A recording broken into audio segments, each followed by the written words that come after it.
Bonjour à tous. Les bonnes volontés et les bons cœurs continuent d'implorer l'indulgence et la clémence des politiques afin que tout se passe bien autour du scrutin du 28 avril prochain. Cette fois-ci, c'est le premier responsable de l'Église catholique au Bénin qui, au détour d'une journée de réconciliation, a donné de la voix. L'occasion s'y prêtait bien quand l'archevêque Roger Ngbeji de Cotonou a eu un mot à l'endroit des Béninois en désaccord autour du processus électoral. Moïse Dossoumo nous propose à suivre l'adresse du prélat. Nous ferons le débat autour des chances que ces mots soient entendus par leur cible.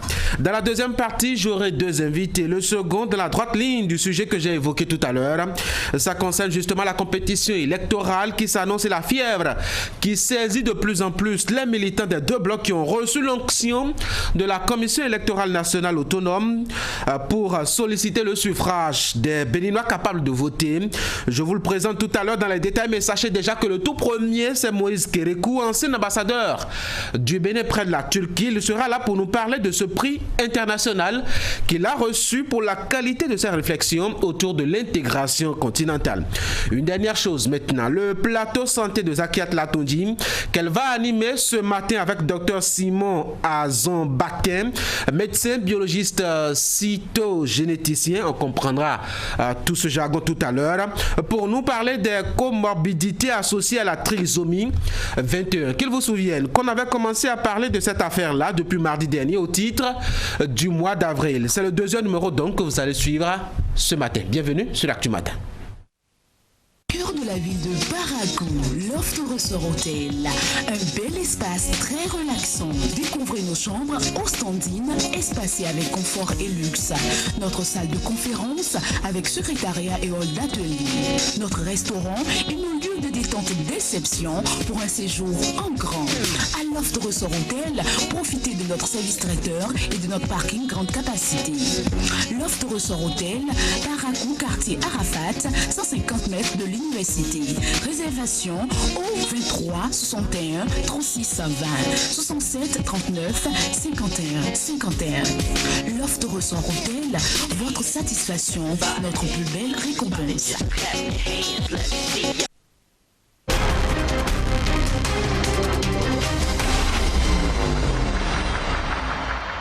Il y a longtemps qu'on l'a entendu dans l'actualité judiciaire au Bénin, la condamnation d'un Béninois à perpétuité. Vous en entendrez dans la revue des titres proposée tout à l'heure même par Wahab Alikbara. Je lui laisse la main pour les détails. Wahab, bonjour. Bonjour Tanguy, bonjour à tous. La session de la Criette s'est bel et bien ouverte hier lundi. Si le procès de l'ex-préfet du littoral est reporté pour le 27 avril prochain, Maître Abou Seydou, l'ex-greffier du tribunal de première instance de Cotonou, n'a pas eu la même chance. Il est condamné à la réclusion criminelle à perpétuité. Et puis, si vous voulez bien exercer votre droit de citoyenneté, votre droit de vote, sortez massivement pour retirer vos cartes d'électeurs. L'opération a été lancée officiellement hier lundi et c'est Fraternité qui nous informe. Le journal titre d'ailleurs législative 2019, la distribution des cartes d'électeurs, une réalité. Pour détournement de deniers publics, Maître Abou Seydou condamné à la réclusion criminelle à perpétuité. Un mandat d'arrêt contre l'ex-greffier en chef de Cotonou. Crise préélectorale au Bénin, le cri de cœur de Monseigneur Roger Ngbeji à la classe politique. Protection sociale, un nouvel horizon pour les enfants de rue. Développement des infrastructures économiques et marchandes.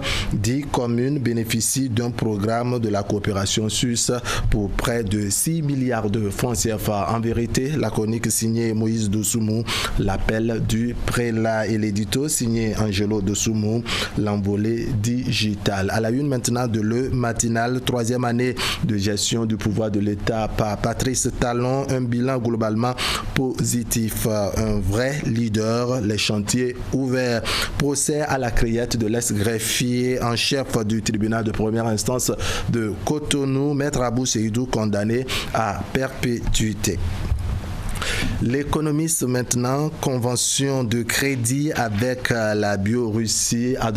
Christian Adovelandé mobilise 32,8 milliards de francs CFA pour la BOAD. Rapport Africa Plus de la Banque mondiale. Le Bénin, une économie à croissance solide en 2018.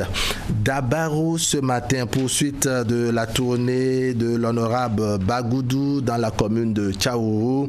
Kika, Bétérou et Sanson s'engagent pour des élections apaisées aux côtés du bloc républicain législative du 28 avril prochain. Voici comment l'opposition participera à la campagne électorale. Le révélateur législatif du 28 avril 2019, la Sénat reçoit un important lot de matériel. Passage sur les médias du service public. Les partis en lice connaissent désormais leur tour. Nord Bénin Info, face à la situation sociopolitique au Bénin, Monseigneur Roger Hungbeji exhorte à la prière. La presse sportive en deuil, le photojournaliste Shakiro Bob fauché par la mort. La nation, croissance économique en Afrique subsaharienne, plus de 6,5% pour le Bénin pour une moyenne de 2,3%. Procès de l'ancien greffier en chef du tribunal de première instance de Cotonou, Maître Abou Seydou, condamné à perpétuité. Soleil levant. En 3 années de gestion de la rupture, les Béninois sont unanimes. Le pays est en chantier. Assemblée annuelle de la Banque islamique de développement. Abdoulaye Biotchane rentre avec une grande moisson intéressante et financière. 22 milliards de francs CFA de la BADEA au profit de 2 universités au Bénin. Mesures sécuritaires dans le cadre des législatives du 28 avril 2019. Pourquoi l'opposition fait-elle peur aux populations? Et puis, Soleil Levant nous apprend que sur exécution du mandat d'arrêt international émis par le Bénin, l'épouse de Léa Dissoglo est interpellée à Paris hier. On revient maintenant à la une de Fraternité législative 2019, la distribution des cartes d'électeurs, une réalité pour détournement de deniers publics. Maître Abou Seydou condamné à la réclusion criminelle à perpétuité. Un mandat d'arrêt contre l'ex-greffier en chef de Cotonou. Crise préélectorale au Bénin, le cri de cœur de Monseigneur Roger Hungbeji à la classe politique. Protection sociale, un nouvel horizon pour les enfants de rue. Développement des infrastructures économiques et marchandes. 10 communes bénéficient d'un programme de la coopération suisse pour près de 6 milliards de francs CFA. En vérité, la chronique signée Moïse Dosoumou, l'appel du prélat. Angelo Dosoumou signe ce matin l'édito titré L'envolée digitale. Voilà Tanguy, aujourd'hui c'est mardi et comme c'est devenu une certaine tradition, n'est-ce pas, les parutions sont quelque peu mérées. Mais on va faire avec.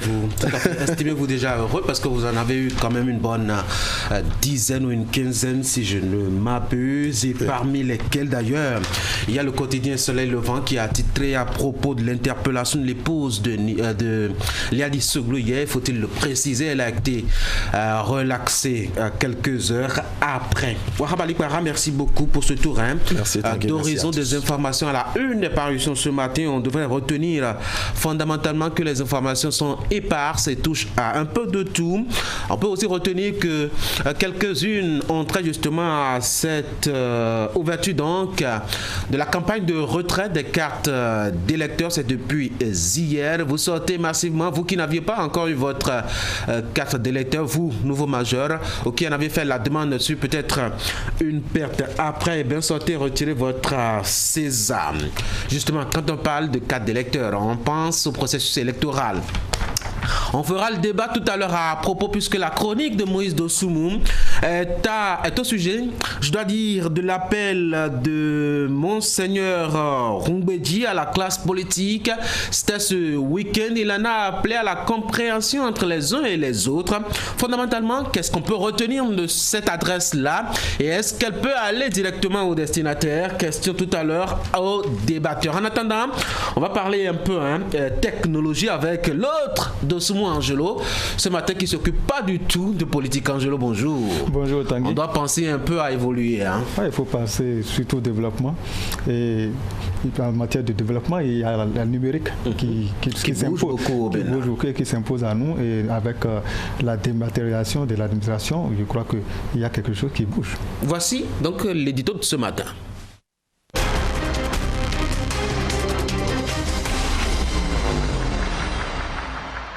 Au dernier conseil des ministres, c'est-à-dire le mercredi de la semaine écoulée, il a été autorisé par le gouvernement la mise en place d'une plateforme nationale d'interopérabilité et du portail des services en ligne, Angelo. Et de votre point de vue, c'est une envolée digitale qui tombe à pic. Oui, ce qui est sur Tanguy, c'est du concret, de l'essentiel au saveur numérique pour le décollage économique du Bénin. C'est l'ambition de Patrice Talon de positionner le Bénin comme la star du numérique en Afrique à l'horizon 2021 existait il y a belle lurette. Depuis peu et avec le dernier conseil des ministres, les jalons sont posés afin qu'effectivement les fruits tiennent la promesse des fleurs. Ainsi, suite aux sollicitations de l'expertise estonienne, une transformation digitale de notre pays s'en va très prochainement se concrétiser. À cette fin, il est question de la mise en place d'une plateforme nationale d'interopérabilité et d'un portail des services en ligne. En termes clairs, cela suppose la dématérialisation des services publics et un système qui épargne les populations de nombreuses tracasseries.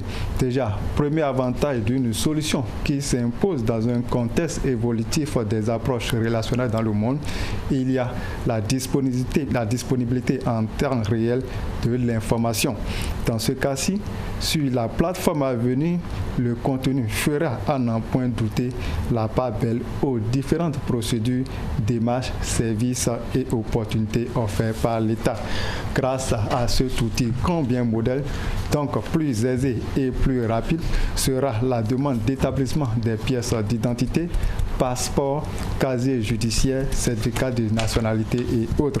Pareil pour la gestion des payes des fonctionnaires, celle des marchés publics, la protection sociale et la création d'entreprises en ligne.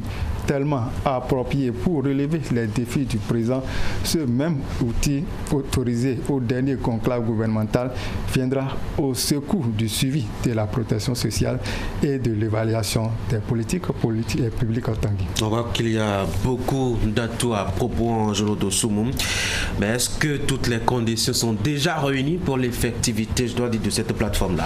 Oui, de mon point de vue, pas encore Tanguy, car pour véritablement accompagner cette ambition en faveur du numérique et de la dématérialisation des services publics, il faut au préalable un environnement favorable. D'abord, il s'agit de la disponibilité de l'énergie électrique et du nivellement par le haut de l'appropriation des TIC par les populations. Ensuite, et c'est capital, que l'accès et le débit de la connexion Internet soient irréprochables. Mais avant tout, n'oublions pas que même le moins coûteux des smartphones est encore hors de portée de certains consommateurs béninois et que les cybercafés sont désormais hyper rares. En définitive, pour une envolée digitale voulue et planifiée, il y a un prix à payer. À mon avis, et puisque les campagnes électorales s'accommodent bien des promesses, même les plus farfelues, voyons voir si, comme l'avait dit l'autre, au lieu d'un ordinateur par étudiant, il ne serait pas possible d'envisager un mécanisme pour que ces gadgets ne nous coûtent presque plus rien. De plus, dans les parages, il y a toujours ces fameux mots qui, en quelques clics, s'épuisent. En un mot, dématérialisation de l'administration publique dans les plus brefs délais, c'est bien beau. Mais accompagnement pour son effectivité et sa jouissance par tous, c'est encore mieux. Absolument. Et vous avez parlé de ces mots. Vous nous rappelez une douleur là, les mots qui s'évaporent justement ces derniers temps. Beaucoup de suggestions en tout cas. En quelques mots, que doit-on retenir pour conclure, Angelo? Oui, au vu de tous les paramètres cités plus haut, Tanguy, D'une ambition noble à une révolution digitale profitable à la masse, le gouvernement de la rupture doit savoir qu'il y a encore des ingrédients basiques à réunir. Cependant, sur la route du portail des services en ligne, assurons-nous dans un premier temps qu'entre vitesse et précipitation, il n'y ait pas de confusion. Puis, sans discrimination et sans favoritisme, goûtons aux délices d'un service qui un peu plus nous rapproche de l'émergence. 2021 n'est plus loin. Alors, attends-nous, Tanguy. Absolument. Passons le pas. Merci beaucoup, Angelo Dossou. L'envolée digitale, c'est un test qui fait votre éditorial ce matin à retrouver dans la colonne de Fraternité pour parler un peu de cette option de digitaliser l'administration publique et d'éviter le maximum possible le contact avec les êtres humains. Bonne journée, Angelo Dossou. Actualité sur Actu Matin. C'est le bulletin de l'information maintenant avec Marvin Oumeyouti. On verra bien les titres essentiels à retenir pour commencer. Marvin, bonjour. Bonjour Tanguy, mesdames et messieurs, bonjour. La chaperonne de votre bulletin. Eh bien, progressistes ou républicains, ils connaissent désormais l'ordre de leur passage sur les organes de presse publics pendant la campagne électorale. La RAC a effectué hier le tirage au sort en présence des membres du parti. Et puis Zakia Platunji est la nouvelle présidente de l'Union des professionnels des médias du Bénin. Elle a pris service hier des mains de Franck Pochemé qui laisse son siège selon les textes afin de mieux se préparer pour les prochaines élections à la HAC. Présidente ailleurs, chroniqueur par ici. On la recevra tout à l'heure de toutes les façons pour parler santé. Depuis mardi dernier, vous vous rappelez, on parlait de trisomie 21. On parlera d'un aspect spécifique de cette affection-là tout à l'heure avec son invité. Encore plus fort, encore plus grand. Allomobile vous fait grandir avec Nokia du 11 mars au 30 avril grâce à sa nouvelle gamme de smartphones maintenant sous Android. Nokia 1, 2.1, 3.1, 5.1, 6.1 et 7 Plus à de prix. Waouh! Beaucoup de cadeaux et plein de surprises à découvrir. 12 mois de garantie offerts. C'est le top. Rendez-vous vite dans nos boutiques Allomobile, Néo, Nasco et Microland. Contact 60 00 66 66.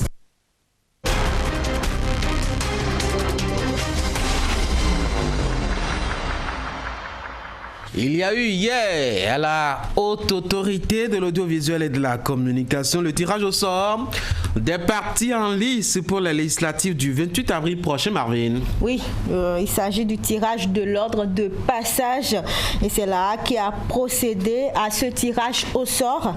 Les formations politiques ont eu droit également à un bref aperçu des décisions portant réglementation de l'accès aux médias privés et publics pendant la campagne électorale qui démarre le 12 avril prochain. Sur la télévision nationale, c'est l'Union progressiste qui passera à exposer ses idéaux, suivi du bloc républicain à l'ouverture de la campagne médiatique. Le même ordre est maintenu en ce qui concerne le passage à la radio nationale. Pour les passages à la radio Bénin à l'AFIA et les publications dans le quotidien de service public La Nation, le tirage au sort a révélé l'ordre inverse avant de consacrer une fois encore, pour le compte de l'agence Bénin Presse, l'Union progressiste en tête du passage dans les organes. Que les mains de nos ancêtres et le Dieu Tout-Puissant nous accompagnent dans ce processus qui nous permettra à terme de doter notre pays, le Bénin, d'un Parlement beaucoup plus responsable et orienté vers les nouveaux défis qui s'imposent à nous. Nous avons bien noté et nous serons au rendez-vous pour les différents enregistrements. La Haute Autorité de l'Audiovisuel et de la Communication va ensuite transmettre aux représentants des deux partis en lice les tests devant régir proprement la campagne médiatique au niveau des organes de presse privés et publics. Les déclarations seront surveillées de très près et pourront faire l'objet de censure.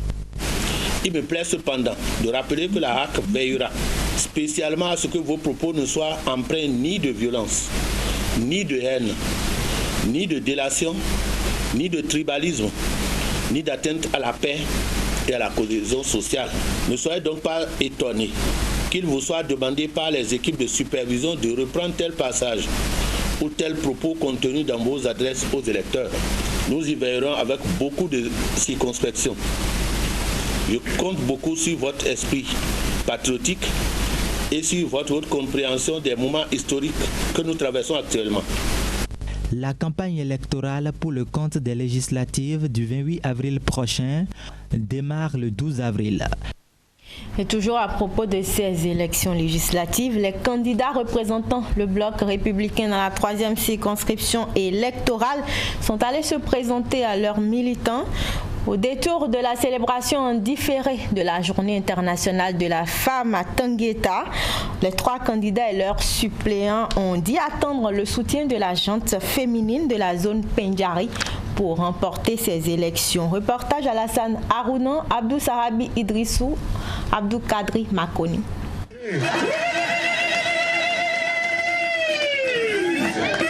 Vous le voyez là, la fin est le début. Voici les candidats qui devront défendre dans les tout prochains jours les couleurs du bloc républicain aux élections législatives du 28 avril 2019 dans la 3e circonscription électorale.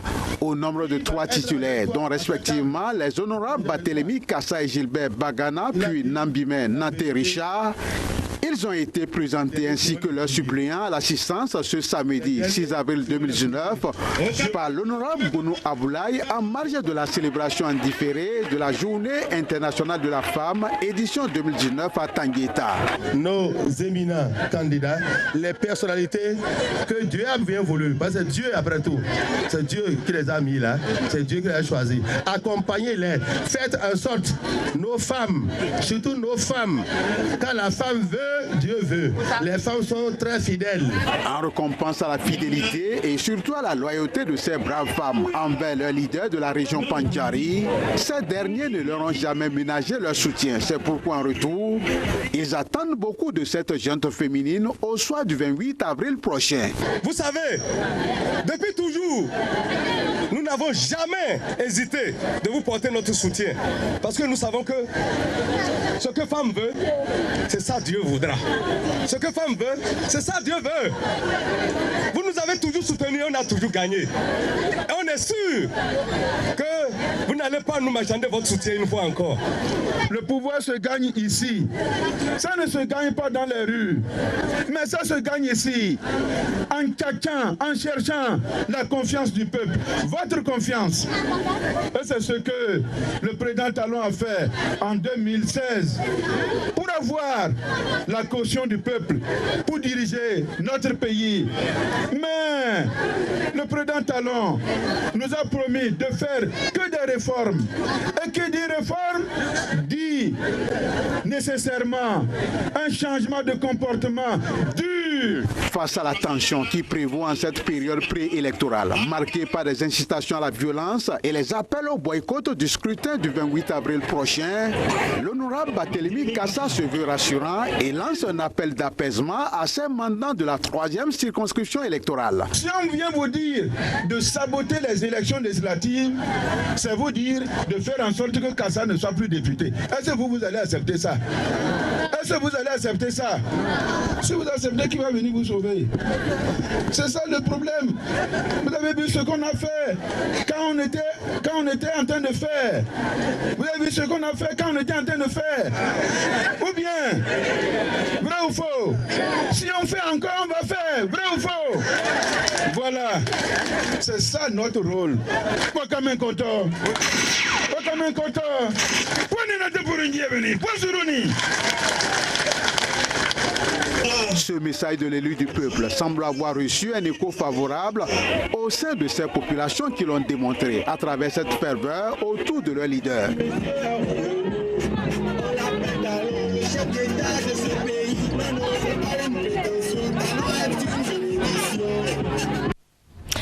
Après Tangueta, ces mêmes candidats du bloc républicain de la 3e circonscription électorale se sont ensuite rendus à Porga. Là-bas, ils ont tenu une séance de travail avec leurs différentes coordinations afin de définir la meilleure stratégie pour ratisser large au soir du 28 avril prochain. Reportage.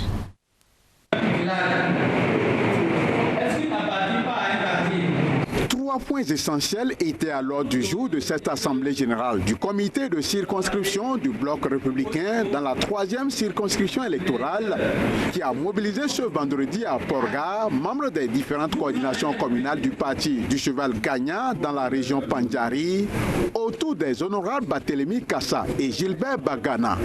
Il s'agit entre autres de l'analyse de l'actualité politique nationale en cette veille des élections législatives, l'examen des stratégies de campagne pour faire carton plein au soir du 28 avril 2019 et la mise sur pied d'une équipe de campagne au niveau de cette circonscription composée des communes de Bukumbe, de Kobli, de Materi, puis de Tangueta.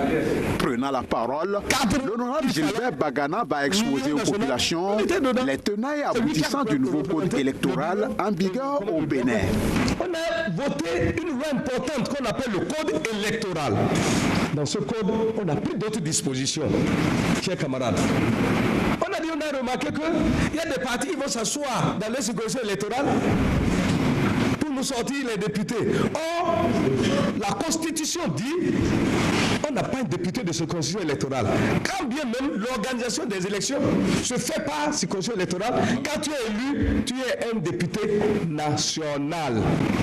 Donc, on a dit pour éviter cette tricherie, cette manière d'aller, de cultiver le régionalisme, même le sectarisme. On dit, même si vous êtes fort dans votre circonscription électorale, il faut être dans un parti fort. Et ce parti doit être dans tout le pays, doit être représenté dans toutes les circonscriptions électorales. Dans ces conditions, l'application rigoureuse des tests de ce nouveau code électoral ne devrait souffrir d'aucune contestation. Dans une république, qu'il y en a qui décident de ne pas obéir aux tests et d'utiliser des moyens de pression pour obliger l'administration à se plier à leur volonté, ça ne fait pas rationnel. Ça ne fait pas rationnel. Laisser la politique de côté, se conformer aux tests de la République pour venir m'affronter, pour venir affronter le bloc républicain dans la 3e circonscription électorale. Le Bénin reste un pays de paix et un modèle de démocratie dans la sous-région, dira l'honorable Barthélémy Kassa, qui va ensuite exhorter les populations à la sérénité. Par rapport aux attentes du peuple, tous les décisions en haut là, est-ce que le peuple en a besoin? Le peuple veut le paix et la sérénité. Est-ce qu'on s'en occupe? C'est ça qu'il faut faire. C'est pour ça qu'il faut vraiment aller partout expliquer à nos parents qu'il faut être serein. Au thème de ces assises et après concertation des différentes délégations, une forte équipe de campagne, véritable machine électorale, a été mise sur pied avec pour feuille de route de ratisser large et rallier les indécis à leur cause pour qu'au soir du 28 avril 2019, les 3 sièges de la circonscription électorale soient aux couleurs du Cheval Gagnant. Voilà, pour ce qui est de l'actualité électorale. On en parle toujours avec ces jeunes engagés de la rupture pour le progrès et la République qui se sont prononcés sur l'actualité, Marvin. Oui, ils fustigent l'attitude de l'opposition qui, selon eux, met tout en œuvre pour empêcher la tenue effective des législatives. Et par la même occasion, ils réitèrent leur soutien au chef de l'État, Patrice Talon, et invitent les Béninois, notamment la jeunesse, à sortir massivement le jour du scrutin pour élire leurs députés. On les écoute au micro de Teddy Goudalo et Elvis Tonoucoin. La JRPR, par ma voix, félicite la jeunesse béninoise pour son attitude responsable face aux hésitations à la violence, à la haine et à la désobéissance civile. Vous étiez peu nombreux à répondre à cet appel à marcher sur les institutions de la République. Sachez que ce comportement vous honore et montre votre maturité. Désormais, nous devons nous passer ce mot. Plus personne, oui, plus personne ne sortira dans les rues pour aller contre les réformes initiées par le Parlement. chers jeunes, à l'occasion de la 3e fête de la rupture, du 3e anniversaire de la rupture, c'est le lieu de rappeler que le président Patrice Talon a engagé pour notre pays, pour nous, pour la postérité, des réformes qui nous délivrent de la méforme républicaine. Parmi ces réformes figure en bonne place la nouvelle charte des partis politiques et la réforme du système partisan. L'Assemblée nationale a marqué son entière adhésion à ces réformes. Il ne s'agit donc plus d'une loi de Patrice Talon, mais une réforme du peuple béninois, du peuple souverain. Il n'y a pas de privilégié devant la loi. Il n'y a pas de faveur envisageable. La loi, c'est l'autre nom de la rigueur et de la fermeté. Force doit rester à la loi. Chers jeunes, le 28 avril prochain, nous irons tous aux urnes pour élire nos représentants. Nous ne pouvons plus stagner. La jeunesse béninoise, fer de lance de la société, artisane infatigable de la grandeur et de la fierté de notre pays, veut un Parlement qui aspire de toutes ses forces à relever notre pays afin de le révéler. Allons voter pour le développement. Allons voter pour un Bénin victorieux.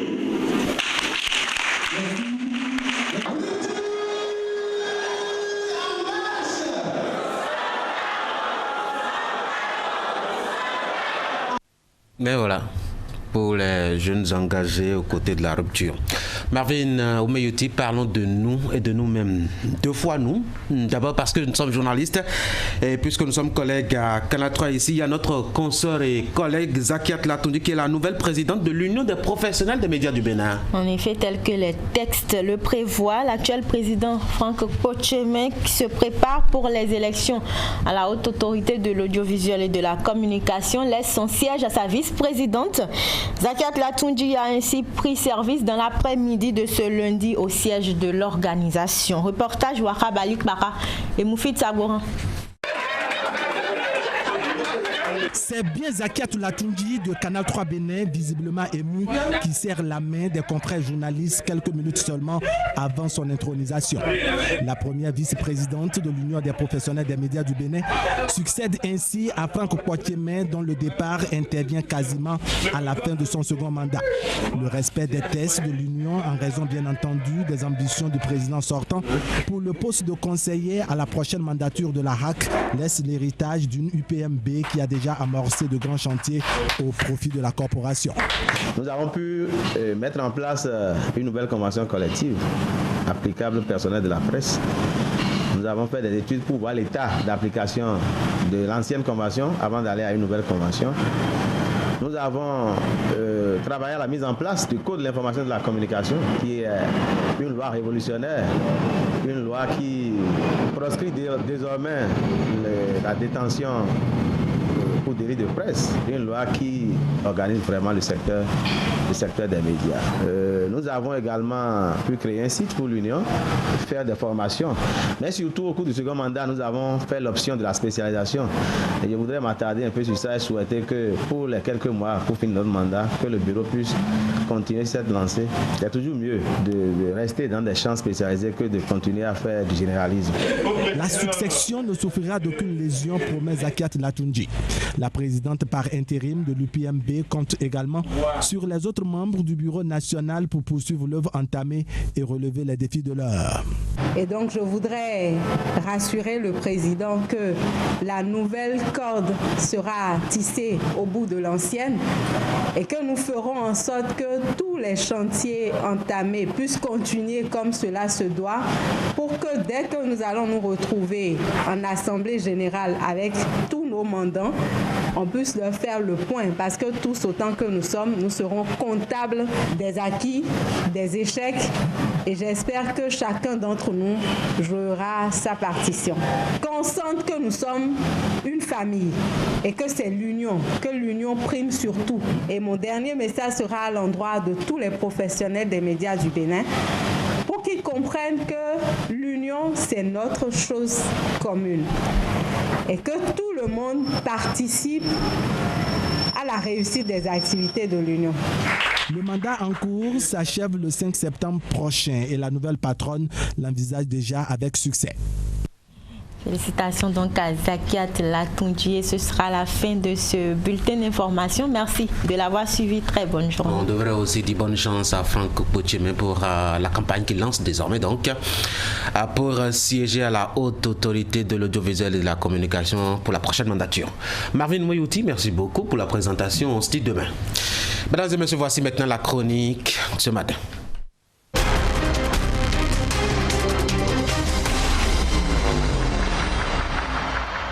Moïse, bonjour. Bonjour Tanguy. Mesdames, Messieurs, bonjour. C'est une voix qui manquait à l'appel. Elle a fini par se faire entendre claire et limpide. Depuis que se pose avec acuité le débat du maintien de la paix et de la stabilité suite au remous constaté du fait des législatives non inclusives devant se tenir à la fin de ce mois, les déclarations vont dans tous les sens.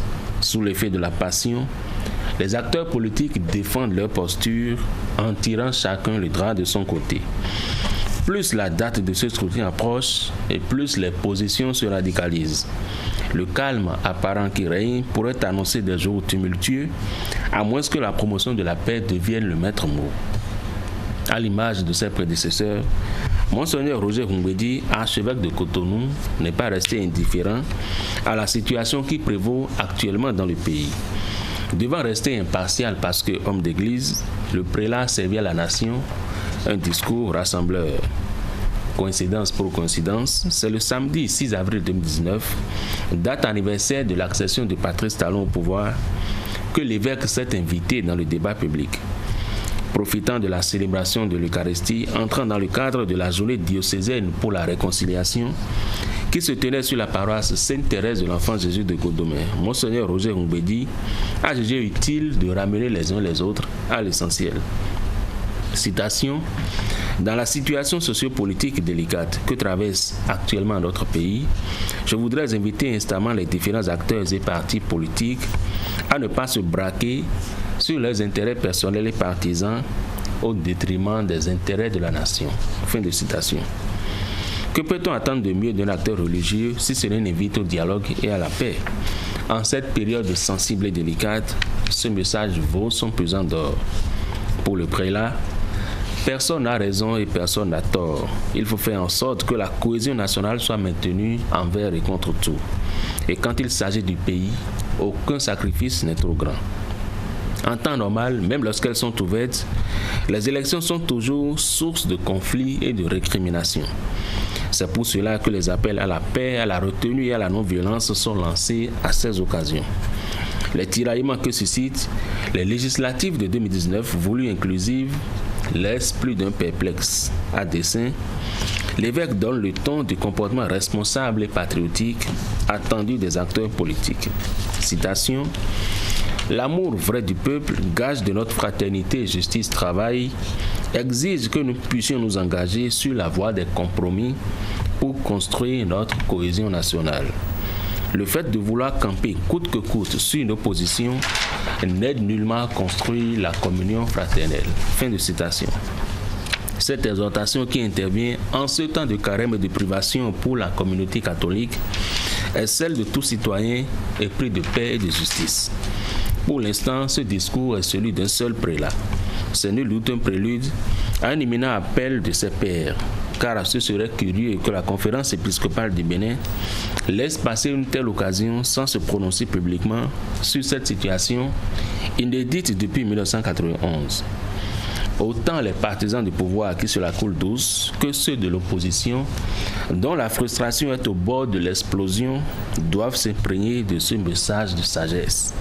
Il n'est jamais trop tard pour colmater les brèches. Et à vouloir trop tirer sur la corde, elle finit par se casser et tout le monde devient perdant. La prévention est toujours meilleure à la guérison. Vous l'avez dit comme sage ce matin. Merci Moïse Dosomon. Mesdames et messieurs, place à nos discussions.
Christian Nadéjan, bonjour. Bonjour, André Dossa, bonjour. Raymond Parfait, bonjour. Christian, on avait espéré qu'il nous parle enfin, les catholiques, comme à leur habitude, notamment depuis les derniers événements politiques, de la valse des personnalités au palais de la Marina, en passant par les échanges autour des nouveaux tests à la présidence ou à l'Assemblée nationale, les affaires de certificat de non-conformité, l'épisode à 2 temps à la Sénat, la révélation des 2 listes retenues. Pourquoi l'Église attend-elle de nous parler depuis ce temps ? En fait, ça devait venir, mais c'est quand ? En tout cas, le moment pour l'Église de se prononcer, c'était ça la grosse interrogation. Mais tôt ou tard, cela devait arriver et c'est arrivé. Le samedi dernier, nous avons quand même entendu à travers la voix de Monseigneur Roger Humbidji, l'Église se prononcer, même si ce n'est pas encore la position de l'Église entière à travers la conférence épiscopale. C'est heureux de voir les hommes de Dieu se prononcer. Vous savez qu'en Afrique, l'Église est au service de la réconciliation, de la justice et de la paix. Et le rôle moral que l'Église joue dans la société, ça, on le sait. Notre pays, le Bénin, est en plein dans une situation qui est en train de le conduire inexorablement vers le 28 avril prochain. Et le rôle de l'Église était donc de parler à ses fidèles. Le rôle de l'Église, comme ce rôle qu'on lui a connu, ou qu'on lui connaît depuis plusieurs décennies déjà, partant donc de la conférence des forces vives de la nation de 90 jusqu'à ce jour, on a quand même vu les prélats se prononcer et de leur discours, on retient toujours que c'est l'appel à la paix. Toujours, c'est l'appel à la paix. Je trouve que c'est l'élément fondamental, l'élément essentiel dont a besoin nos populations, dont a besoin les fidèles de l'Église. Et quand je parle des fidèles, c'est pas seulement destiné aux fidèles de l'Église catholique, mais tout ce qui est religieux. Puisque tous, autant que nous sommes, nous avons une foi, nous avons la croyance. Et ce qu'enseigne l'Église, c'est quoi ? C'est bien, aimez-vous les uns les autres. Vous ne pouvez pas vous aimer dans la division, vous ne pouvez pas vous aimer dans les querelles. C'est vrai que ça peut arriver à tout moment, les querelles, les discussions, mais quelque part, il faut privilégier le dialogue, il faut privilégier la paix. Je pense que Monseigneur Roger Humbidji a tout fait de mettre à la disposition des citoyens béninois, à la disposition des fidèles de l'Église, ces paroles et qui sûrement ne sont pas tombées dans les oreilles du sourd. Je demandais à André Dossa pourquoi l'Église attend de nous parler. Oui, l'Église semble avoir pris tout son temps pour s'exprimer, mais est-ce que véritablement elle a pris son temps? On a quand même sur ce plateau, il me semble qu'on l'a commenté, des déclarations de la conférence épiscopale. Et aujourd'hui, que le Monseigneur Roger Humbidji intervienne, et d'ailleurs le sens de ce message, c'est un message de paix. Et par le temps qui court, je crois que ce que nous avons de bien à faire encore, c'est la promotion de la paix. C'est de nous appeler les uns et les autres à à savoir raison garder, à savoir lorsque nous exprimons nos différents sentiments, que ce soit nos frustrations ou même peut-être une certaine assurance, c'est que nous sachions toujours dans le choix des mots, dans la teneur des discours, comment jusqu'où ne pas aller loin. Vous savez, aujourd'hui, est-ce qu'il faut attendre qu'un acteur comme celui dont nous parlons ce matin, à savoir l'archevêque, qu'il prenne fait et cause pour l'un ou l'autre des partis en débat en ce moment? Je ne pense pas. Le rôle de l'Église n'a jamais d'ailleurs été d'être partisan. Au contraire, c'est de chercher des positions de conciliation, chercher à calmer les uns les autres. Et ici, il appelle au sacrifice. Parce qu'au-delà de tout, oui, même si on a le sentiment dans certains camps que bon, c'est la sinistrose généralisée, quoi. On prêche tout le temps le déluge, etc. Et qu'ailleurs, en face aussi, on semble montrer une certaine rigidité dans la position. C'est qu'il estime, c'est-à-dire, c'est autour des intérêts que les uns les autres se positionnent. Chacun, en réalité, défend ses intérêts. Et ici, il nous dit, il ne faut pas qu'au nom de ces intérêts-là, que nous cassions en fait ce qui doit appartenir, le patrimoine commun, le bien commun. Je crois que c'est ce qu'il faut attendre de l'acteur qu'il est, de la posture qui est la sienne, et il faut souhaiter maintenant que le message puisse passer et que les uns et les autres puissent saisir ce message et agir dans ce sens. Oui, il faut rappeler que Monseigneur Roger Boumbedji, c'est quand même le prélat. Et on l'entend rarement, sauf André l'a rappelé, cette lettre de la conférence épiscopale qu'on a d'ailleurs commentée sur ce plateau, et en fait quelques sorties de l'archevêque émérite de Cotonou, Monseigneur Antoine Gagné, qui effectivement a eu à se prononcer à certains moments de l'actualité. Vous savez, les hommes d'église savent à quel moment de la vie politique il faut intervenir. Quant à la conférence de février 1990, tous les acteurs politiques craignaient que personne d'âme, général Mathieu Kérékou, puisse remettre en cause tout ce qui avait été décidé à la conférence. Monseigneur de Souza, à l'idée de certaines personnes, a pu quand même se rendre chez Mathieu Kérékou pour lui dire ce qu'il allait de faire. Et effectivement, quand il était entré dans la salle, vous avez vu, quand il a dit qu'il ne remettrait pas en cause les actes de la conférence nationale, vous avez vu que l'hymne national a tonné dans la salle et tout le monde s'est levé. On a compris que effectivement ce monsieur Monseigneur de Souza a pu jouer quand même ce rôle. Donc je pense que cette sortie du prélat, Monseigneur Roger Boumbedji, a une journée quand même assez significative, journée de réconciliation, on a dit, qui a été célébrée à l'église de Godomé. Je pense que cette sortie valait la peine. Étant entendu également que à cette sortie-là, à cette célébration, on a fait référence à Monseigneur de Souza qui en 1991, alors qu'il prenait les rênes canoniques du diocèse de Cotonou, avait également fait cette célébration. Donc je pense que l'un dans l'autre, je retrouve aujourd'hui Monseigneur Boumbedji Roger dans les pas de Monseigneur Isidore de Souza. Déjà oui, parce que on l'entend très peu et c'est ce qu'il faut souhaiter. Moi je pense que l'homme d'église, quand il sort et quand il parle, on doit pouvoir c'est pas plusieurs fois réfléchir à ce qu'il a dit, remettre ça plutôt en pratique plutôt que des sorties répétées. L'autre l'a dit, quand vous sortez trop, vous dansez trop, ce n'est pas bon pour votre patronyme. Moïse. Je suis en train de constater que Monseigneur Boumbedji est en train de prendre ses marques au niveau de l'archidiocèse de Cotonou. Ça fait bientôt 3 ans qu'il est là, mais on l'a presque jamais entendu se prononcer publiquement sur un débat politique. C'est la toute première fois. On a vu avec son prédécesseur, ce n'était pas vraiment le cas. Lui, il était beaucoup plus actif, beaucoup plus à l'aise dans ce milieu que celui-ci, qui a pris son temps pour observer avant de se décider à parler. Et on peut se demander pourquoi il n'a pas attendu que la conférence épiscopale se prononce officiellement avant qu'il ne prenne le relais. Mais là, tu jugeais utile au vu des circonstances et au vu également de l'opportunité qui se présentait à lui en cette journée diocésaine de la réconciliation pour adresser son message de paix à l'ensemble de la classe politique. Et ce qui est d'autant plus intéressant, c'est qu'il n'a pas pris parti. Le contraire est d'ailleurs étonné. On a déjà vu ailleurs des prélats prendre position pour tel ou tel, mais ici chez nous, fort heureusement, ce n'est pas encore arrivé. Et ils ont tendance à maintenir justement cette dynamique-là. Donc on avait demandé aux uns ou les autres de savoir raison garder, quelles que soient les positions, et de ne pas oublier l'essentiel justement qui est la patrie et non leurs propres intérêts. Je pense que ce message-là vaut son pesant d'or et chacun devrait se l'approprier pour qu'on puisse sauver les bulles pendant que... Herman, les mots suffisent-ils dans le contexte dans lequel nous sommes actuellement?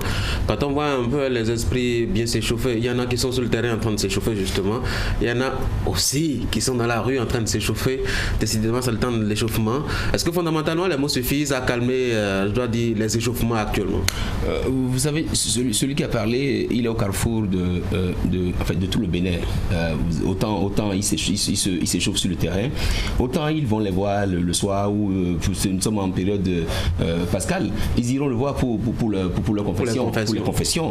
Et n'oubliez pas que l'Église catholique est quand même. J'espère qu'ils confessent les bonnes et vraies choses qu'ils ont faites. Oui, c'est ça.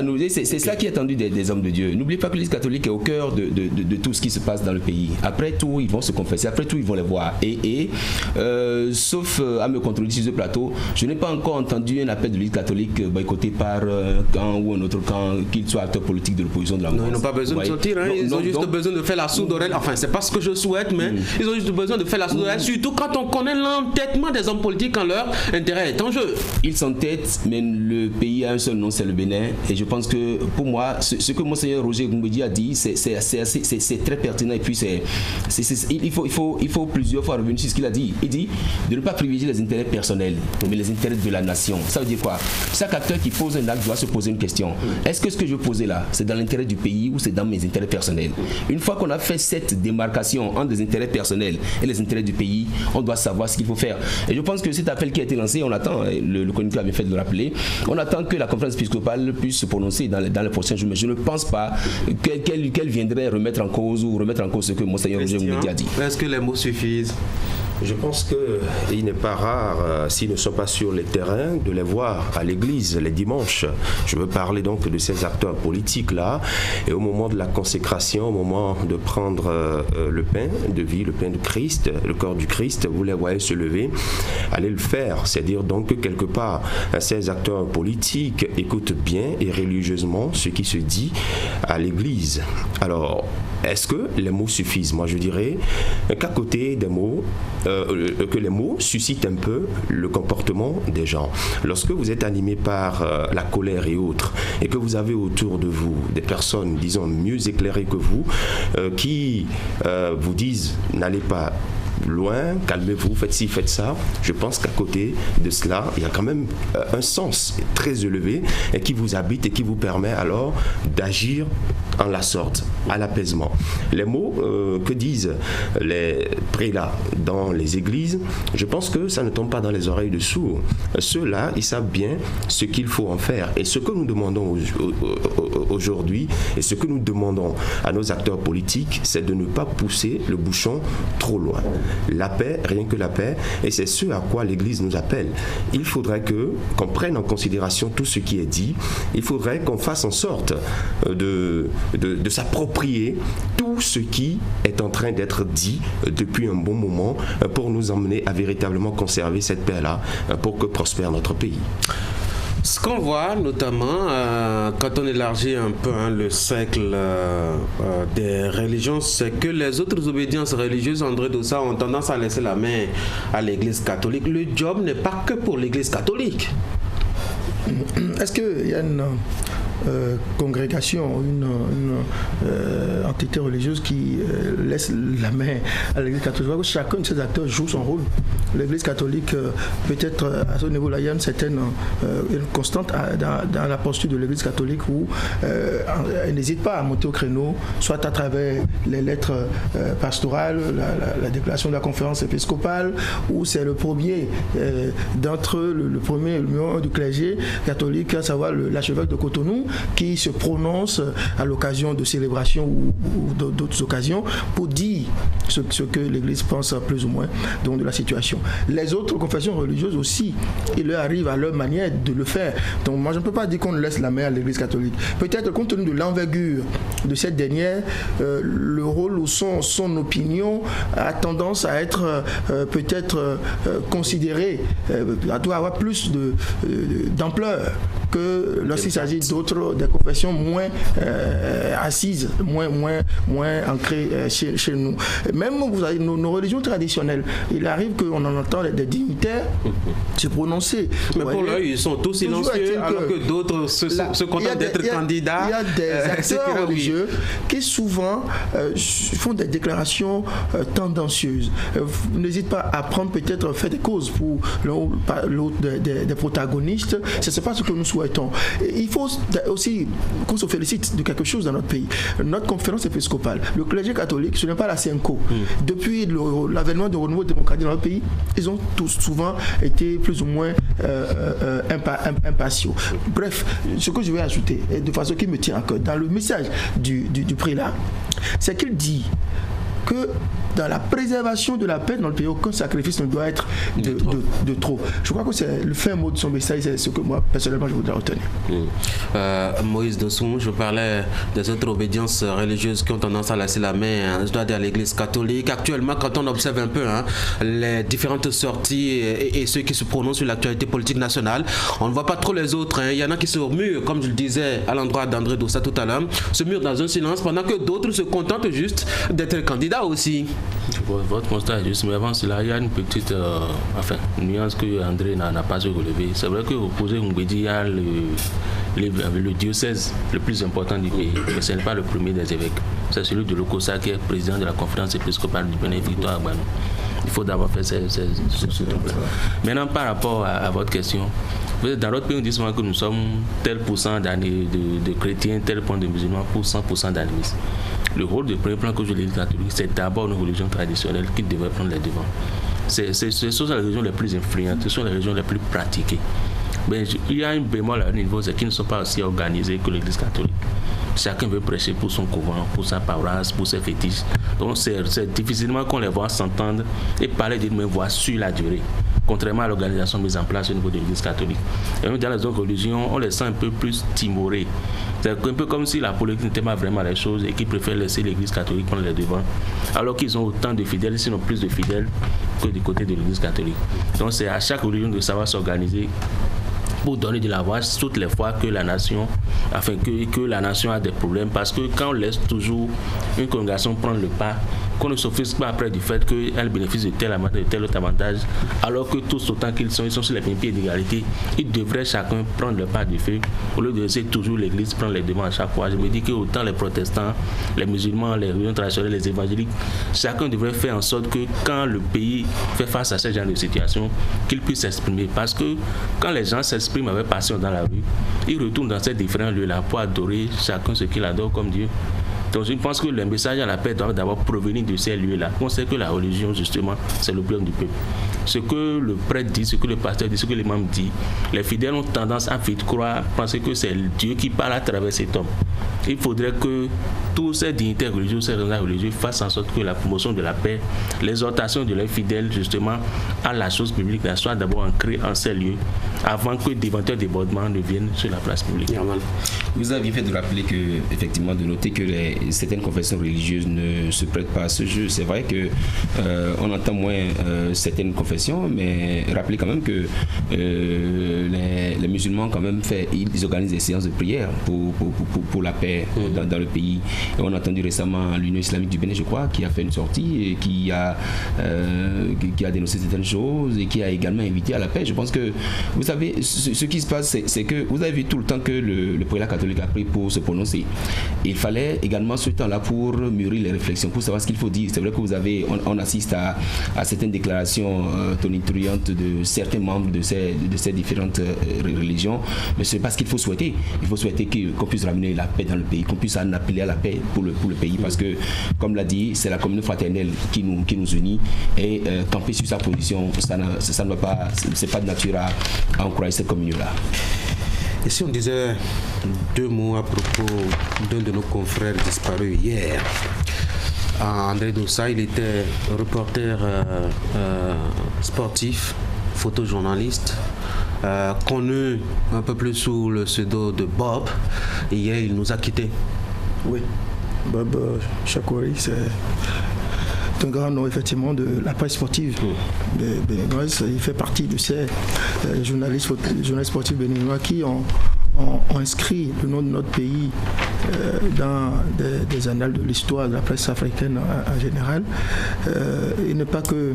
il est surtout photojournaliste, vous savez, qui a parcouru des stades de partout dans le monde à immortaliser des scènes, des images de match. Je crois que c'est aussi un ami, un grand frère, qui est très humble, très sympa, et très ouvert. Très rieur, très moqueur aussi. Ça dit sa vie, c'est la joie de vivre, le don de soi, le partage, voilà, des valeurs qui l'ont souvent caractérisé. C'est une perte pour la presse nationale, voire africaine, parce qu'il a été très loin dans l'exercice de ce métier. Il faut souhaiter que les jeunes qui viennent après lui puissent partager ces valeurs-là. Christian ? Justement, c'était le 24 mars dernier que je dirais que je l'ai vu pour la toute dernière fois au stade de l'amitié générale Mathieu Kérékou, à l'occasion donc de cette rencontre entre les écureuils du Bénin et les éperviers du Togo, avec son outil de travail. Je parlais donc de cet appareil photo-là. Et il était au stade.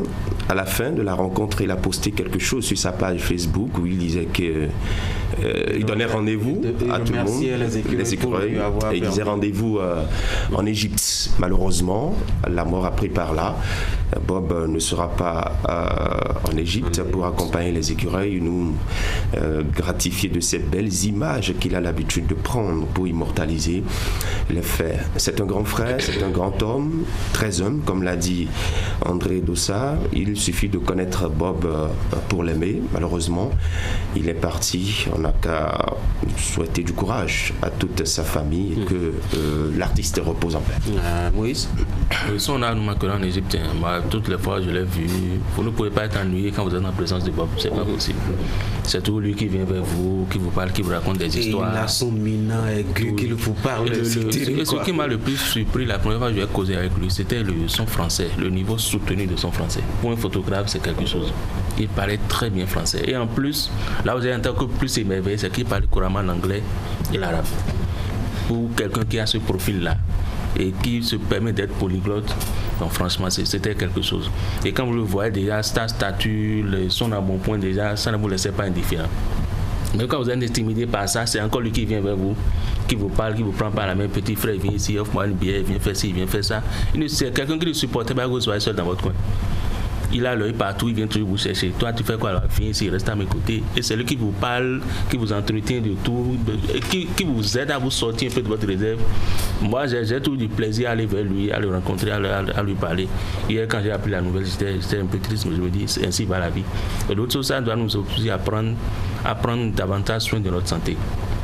Là, selon les informations que j'ai reçues, c'est un AVC qu'il a emporté. Et c'est un mal qui sévit de plus en plus. Faisons attention à ce mal et à d'autres, mais aussi prenons soin de notre santé pour ne pas être surpris par la mort de façon si brutale. On va dire à Eman de faire beaucoup de sport désormais. S'il n'en fait pas suffisamment. Non, j'en fais. Alléluia. Je suis joueur de dimanche quand même. Voilà. C'est déjà quelque chose. Nous parlons ce matin de Hassani Chakouri, alias Bob, celui que j'appelle Aweli Pepe. C'est son voilà surnom. L'autre surnom. C'est vrai, c'est trop tôt pour parler de lui, mais c'est dommage, la vie est ainsi faite. Sexagénaire, il est parti hier. Un malaise qu'il a emporté. Ça me rappelle encore ce duel entre deux joueurs à une canne où l'un des joueurs allait tomber sur lui alors qu'il était en pleine prise de vue. On l'a vu à la télé. Il m'a raconté ça. Il dit il est venu tomber sur moi. Et donc vraiment, je dis grand frère qu'il repose. Il est musulman. L'enterrement. On en est tout à l'heure à 10h au cimetière Pierre 14. En fait, au cimetière musulman de Pierre 14. Je pense que nous lui rendrons cet hommage-là. Merci beaucoup. Passez une très bonne journée, même si avec cette nouvelle c'était pas évident que la journée en tout cas soit bonne, je vous la souhaite quand même. On va se voir demain quand on sera. Il y a aussi Zakiat qui prend la tête de l'UPMB. Oui, bon, ça c'est une bonne nouvelle, on peut toujours y revenir demain si vous voulez. C'est vrai que comme on dit chez nous, il faut manger la viande de la grenouille quand c'est encore chaud. Quand c'est encore chaud, c'est ça. Oui. Allez, rendez-vous demain, il n'y a pas de souci, on mettra ceci au frigo et s'il a lieu de réchauffer cela, on le fera. Passez une bonne journée.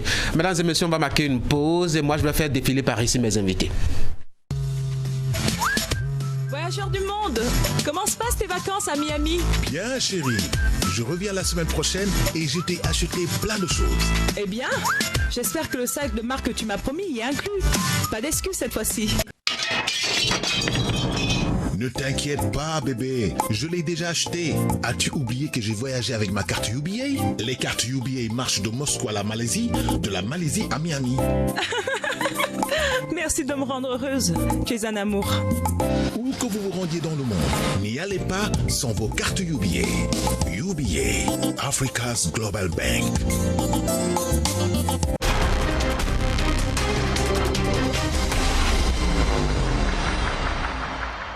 Mon deuxième invité, comme je vous l'annonçais, c'est Oswald Akpali. Il est jeune politique, il est membre du bureau, du bloc républicain. Il nous dira son avis des 3 ans de Patrice Talon à la tête du Bénin.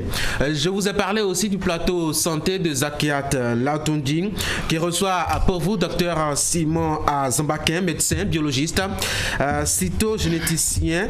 Ils vont parler les deux de comorbidité associée à la trisomie 21, puisque c'est de cette malformation qu'on parlait depuis mardi dernier. On aura l'espoir avec Narcisse à l'OCM, mais avant tout cela, voici le tout premier invité de ce matin, Moïse Kérékou. Ancien ambassadeur du Bénin en Turquie, essayiste, auteur de plusieurs ouvrages, dont l'un sur l'intégration africaine, intitulé précisément Union africaine et processus d'intégration, grâce auquel d'ailleurs il est lauréat du prix international Turgot du livre économique à Bercy, dans la catégorie mention spéciale du Forum francophone des affaires. Monsieur Kérékou, bonjour. Bonjour. Bienvenue sur Actu Matin. Et déjà, félicitations en tout cas pour l'honneur que vous faites au pays avec ce prix-là. Merci, Tanguy. Alors, c'est quoi ce prix? Je rappelle encore l'intitulé un Turgot du livre économie, catégorie Forum francophone des affaires. Alors même que le livre qui vous permet justement de le décrocher parle essentiellement de politique et dans une moindre mesure de la vision à la limite panafricaniste de l'intégration continentale. Dans ce livre, je fais le lien entre la politique et l'économie. Oui. Dans ce livre, je démontre qu'on peut analyser les faits économiques à travers le prisme de l'intégration économique. Vous savez, face à la mondialisation, à la grande machine, la broyeuse de la globalisation, les États n'ont pas le choix. Nous sommes obligés d'aller vers l'intégration économique. Les Européens l'ont compris. Malheureusement, les Africains ne l'ont pas encore compris. Qu'est-ce que vous voulez qu'on fasse? Un pays de 11 millions d'habitants, de seulement 112 600 km², devant de grandes nations, de 1,350 milliard d'habitants, la Chine, plus d'1 million de kilomètres carrés, 1,250 milliard d'habitants, l'Inde. Les Européens l'ont compris. Ils sont en train de s'unir. Mais même quand c'est on voit l'union qui fait la force. Aussi, on se dit, mais même l'union aussi a quelques difficultés quand on voit un peu ce qui se passe avec l'euro. L'union n'a pas de difficultés. Je pense qu'il y manque de la pédagogie pour expliquer les tenants et les aboutissants de cette intégration. Comme toute œuvre humaine, l'union, elle n'est pas parfaite. Et vouloir unir un grand nombre peut paraître difficile, mais il y a des méthodes, il y a des techniques, il y a des théories qui permettent de réaliser cette union-là. Et je parle de cela dans mon ouvrage. Alors justement, le livre, on dit les membres du jury qui ont choisi de vous décerner le prix, propose une nouvelle approche de la vision politique et économique en Afrique. C'est quoi sa particularité fondamentalement dans sa proposition? Ce n'est pas les membres du jury qui proposent l'approche, c'est plutôt moi qui propose l'approche. J'ai eu la chance d'avoir parmi les membres du jury... Ils ont salué cette approche justement vous décernant le prix. Voilà, j'ai eu la chance d'avoir de grands institutionnalistes, des gens qui croient en l'Union européenne et des gens qui croient en l'intégration économique, comme Jean-Claude Trichet, comme Michel Candessus. Donc je pense que c'est par rapport à cette perspective, ce boulevard que cela offre pour la croissance de l'Afrique, que j'ai certainement été primé ce jour-là. Je vais prendre seulement un exemple. Le livre regorge de beaucoup d'exemples. J'en prendrai seulement un pour poser la situation. À travers l'expérience de l'Union européenne, j'ai constaté que l'euro est une construction étape par étape. Les Européens ne se sont pas levés pour dire « nous voulons l'euro ». Ils sont arrivés à une situation où le marché commun a été créé. Une fois que le marché commun se crée, les Allemands disent « mais à quoi bon d'utiliser le Deutschmark ? les Français disent, mais nous avions un marché commun, pourquoi je vais utiliser le franc français? Les Italiens, la même chose, mais pourquoi nous n'utilisons pas une seule monnaie? Ce qui nous permet de mieux maîtriser les choses et de nous entendre. Parce que c'est ça l'union, c'est s'entendre, c'est simple. Les Africains veulent aller à une monnaie commune. La dernière décision. Comme toujours, nous prenons de grandes décisions et nous reportons la réalisation dans 25 ans parce que nous ne voulons pas qu'on soit responsable de cette décision parce qu'on n'est pas capable d'appliquer cette décision. Même chose pour la zone de libre-échange. La zone de libre-échange africaine. Ce n'est pas possible et vous verrez, ça ne se réalisera jamais. Comme d'ailleurs le passeport unique ne s'est jamais réalisé. Les choses se font progressivement, vous l'avez rappelé, l'euro ne s'est pas mis, donc, je dois dire, en matière d'intégration du jour au lendemain. En matière d'intégration économique, avant d'arriver à l'euro, il faut suivre chaque étape. Première étape, une zone de libre circulation des biens et des personnes. Allez-y à Semepoji, allez-y à Flao, entre le Togo et le Ghana, et vous verrez s'il y a cette zone de libre circulation des biens et des personnes. Quand je veux me déplacer en Angola ou en Guinée équatoriale ou en Afrique du Sud, j'ai besoin d'un visa où se trouve la libre circulation des biens et des personnes. Après la libre circulation des biens et des personnes, deuxième étape de l'intégration économique, l'union douanière. Où en sommes-nous? Cette tasse, cette tasse d'exportation unique, elle ne fonctionne pas. Les États ne l'appliquent pas depuis 1993. Une fois que cette étape franchie, nous allons à une union douanière. Le marché commun qui pourrait déboucher vers une union économique et monétaire. Voilà les différentes étapes de construction de l'euro. Nous voulons sauter toutes ces étapes. Mais les réalités ne sont pas les mêmes, Excellence. N'oubliez pas qu'on a hérité, je dois dire, de territoires parfois qui n'ont rien à voir avec nos cultures et nos identités, où on nous a forcé à nous mettre une camisole territoriale, à nous mettre ensemble, alors même qu'on n'a pas la même histoire. N'oubliez pas aussi qu'on a hérité d'une colonisation qui nous, à la limite, impose une monnaie. Le débat est toujours en cours actuellement. Il y a beaucoup d'autres réalités qui font qu'aujourd'hui, les Africains ne peuvent pas aller directement, ou en tout cas étape par étape, comme vous le suggérez, vers cette union-là. Il faudrait du temps, il faudrait justement de la marge, parce que justement l'euro s'est bâti sur des nations qui sont nées pas hier, pas il y a 50 ans, comme chez nous en Afrique. Si je vous concède le fait que nous n'avions pas encore des États-nations en Afrique à cause de ce passé douloureux, de la balkanisation, c'est vrai, vous aviez raison. Je ne concède pas toutefois le fait que nous ne sommes pas en affinité. Tous les pays africains partagent un destin commun. Et c'est l'une des questions que je me pose dans cet ouvrage ou lors de mes recherches. Je dis, mais comment est-ce que des pays qui ont partagé, qui ont un même destin, qui ont partagé la même histoire, l'esclavage, la traite négrière, la colonisation, comment est-ce que des pays qui aujourd'hui partagent les mêmes défis, celui de la croissance, le défi énergétique, la fracture numérique, les défis liés à l'environnement, les défis liés au terrorisme international, et qui certainement demain partageront les mêmes challenges pour le bien-être des générations futures. Comment est-ce que ces peuples n'arrivent pas à s'unir?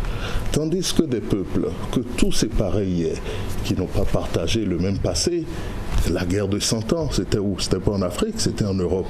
La première guerre mondiale, c'était où? C'était pas en Amérique, c'était en Europe. La deuxième guerre mondiale, cher ami, c'était toujours en Europe. Alors comment ces peuples que tout divise arrivent à s'entendre, arrivent à s'unir et à montrer l'unité face à la globalisation? C'est à vous d'y répondre, de répondre à cette question, parce qu'il y a quand même, c'est pas les idées qui manquaient, c'est pas les volontés qui manquaient à l'avènement des indépendances. J'y réponds en disant que c'est plutôt nos dirigeants et les fonctionnaires de l'Union africaine qui semblent ne pas comprendre les contours sémantiques, idéologiques, théoriques et pratiques de l'intégration. Parce que nous sommes déjà unis. Quand vous allez à Badagry, vous avez des familles béninoises là-bas. Vous avez des Béninois qui sont mariés à des Guinéens. Vous aviez des Maliens qui sont installés au Bénin et qui font leurs affaires. Vous aviez une forte colonie béninoise en Côte d'Ivoire, au Gabon, au Congo. Nous sommes déjà unis. Il me semble plutôt que c'est nos décisions politiques qui continuent à fragmenter nos territoires et à continuer à la balkanisation. Dans votre discours de remerciement lors de la cérémonie de remise de prix, vous avez fait allusion aux objets d'art, promis un retour au patrimoine culturel original auquel ils ont appartenu. Vous avez salué cet acte du président Macron. En quoi cela touche à l'économie d'une manière ou d'une autre, du Bénin en particulier, premier pays d'ailleurs à avoir, je dois dire, initié cette démarche de retour des biens culturels. Vous savez, la question des objets d'art est une question qui touche nos traditions, notre culture. C'est légitime de réclamer nos objets d'art et je salue d'ailleurs le gouvernement qui en a fait la demande, suivi bien évidemment d'autres gouvernements africains. Je dis dans le discours, c'est une analyse qui me paraît juste, que une fois le processus mis en œuvre, il y aura forcément la construction de nouveaux musées. Et j'ai ouï dire qu'il y a un nouveau musée en construction au Bénin, d'ailleurs, avec le financement politique, le financement français. La coopération muséale, il y aura des échanges, des experts, il y aura des visites. Le transport de ces objets, on ne parle pas de 4 à 5 objets qu'on peut mettre dans la soute d'un vol Air France, on nous parle de plus de 2 millions d'objets africains répartis sur tout le continent européen, pas seulement français. La France en a, l'Allemagne, l'Italie, au fait toutes ces grandes colonies, toutes ces grandes puissances. On parle donc de millions d'objets.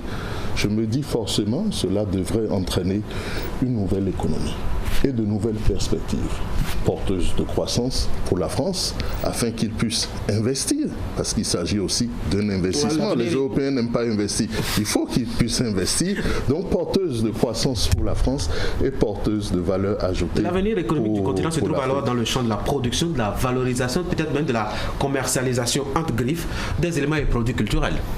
Je partage votre avis, oui. Mais pour quelle rentabilité, justement, quand on voit l'état de ce domaine qui se présente comme un vaste champ de ruines, c'est vrai qu'il y en a qui vont revenir, où il y a une sorte de saccage, sinon même de vandalisme de la part même des propres Africains, eux-mêmes qui n'ont pas compris jusqu'à l'heure où je vous parle que la culture est d'abord sa propre vie. Je ne veux pas vous parler de ces bons dieux-là qui pensent tout de suite que c'est satanisme quand on dit culture africaine. Est-ce que véritablement il y a un avenir à cela? Je vous précise encore que justement ces bons dieux-arts recrutent de plus en plus et de façon inquiétante. Il faut déjà comprendre que la culture, c'est le tégument du développement. Lorsque nous prenons ça de cette perspective, vous verrez tout un boulevard s'ouvrir. Il y aura forcément des échanges, comme je le dis. Il y aura un commerce lié à ces cultures. Mais nous ne devons pas voir ces aspects pécuniers et mercantiles de la chose. Nous devons plutôt voir, comme Aimé Césaire le dit dans le cahier d'un retour au pays natal, le fait que ces objets sont fatigués de rester en Europe. Ces objets sont vivants. Il s'agit de la création artistique. Pourquoi, au fil des temps, tout ce que l'homme produit en termes de technologie et d'industrie disparaît et que seul ce qui est artistique vit? Il faut voir dans les anciennes civilisations, les pyramides, l'art vit. Pourquoi? Parce que c'est une production de l'esprit, du noyau intérieur de l'homme. Il n'est pas une production intellectuelle. Par un esprit. Alors, tous ces objets-là sont source d'inspiration. Et ces objets sont fatigués d'être en Europe, dans les musées et dans le froid, en hiver. Ils ne connaissent pas l'hiver. Ils sont faits pour la chaleur. Et donc, il faut que ces objets reviennent et que ces objets également nous inspirent. Je pense que ça va entraîner beaucoup de choses. Et ça va transformer une transformation radicale de l'Afrique. Je dois vous laisser partir, savourer ce bonheur d'être au cœur de l'admiration à l'échelle internationale. Mais encore 2 sujets loin de ce qui vous emmène chez nous dans nos locaux. Vous avez dû vous en douter. Et le premier sujet a trait à la polémique autour de la résidence des Filao. On a très peu entendu la famille se prononcer, si ce n'est que cette interview que vous avez accordée à l'un des quotidiens de la place. L'État qui dit qu'il veut faire de la résidence des Filao le jardin de Mathieu. Pour honorer un peu votre père, qu'en dit la famille? La famille avait déjà un projet, une fois la succession terminée, de transformer tout le domaine en un musée pour immortaliser le général. L'État dit, nous voulons faire un jardin pour immortaliser le général. Alors, il semble que nous avons un dénominateur commun, c'est immortaliser le général. Bon, si ce dénominateur est établi, je pense qu'on trouvera forcément les moyens. Le général n'est pas quelqu'un autour duquel il faut se déchirer. Je pense qu'il faut se donner main. Il faut se donner les mains, c'est main dans la main qu'on pourra immortaliser le général. Votre père a été président de ce pays pendant une bonne trentaine d'années, dont 10 d'affilée en période démocratique. Comment voyez-vous ce qui se passe actuellement sous le règne de son lointain successeur? Ce qui se passe est une responsabilité partagée. On pourrait parler de co-responsabilité. Ce qui se passe est une responsabilité de chaque Béninois et non d'une seule personne. Ce qui se passe, bien évidemment, n'honore pas le pays. C'est une honte sur le plan national et sur le plan international parce que la communauté internationale nous observe. Comme je l'ai dit dans les journaux, je plaide pour une solution rapide et inclusive de cette crise. Moïse Kérékou, merci. Bonne journée. Félicitations encore une fois, pour ce prix qui honore en tout cas le Bénin. Surtout, gardez bien le champagne au frais. On va passer justement pour le sablé. Merci. Bonne journée. Mesdames et messieurs, on va marquer une pause et on va parler politique.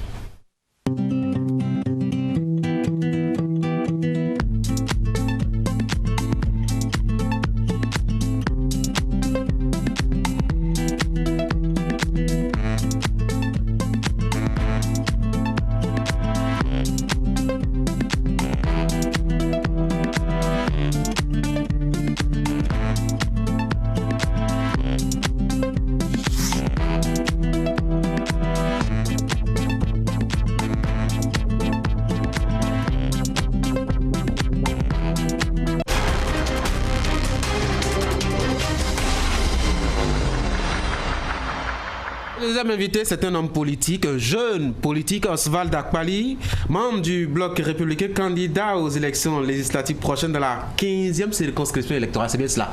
Bonjour et bienvenue, Monsieur Akpali, sur Actu Matin. Nous parlerons tout à l'heure de cette élection et de la campagne électorale qui s'annonce.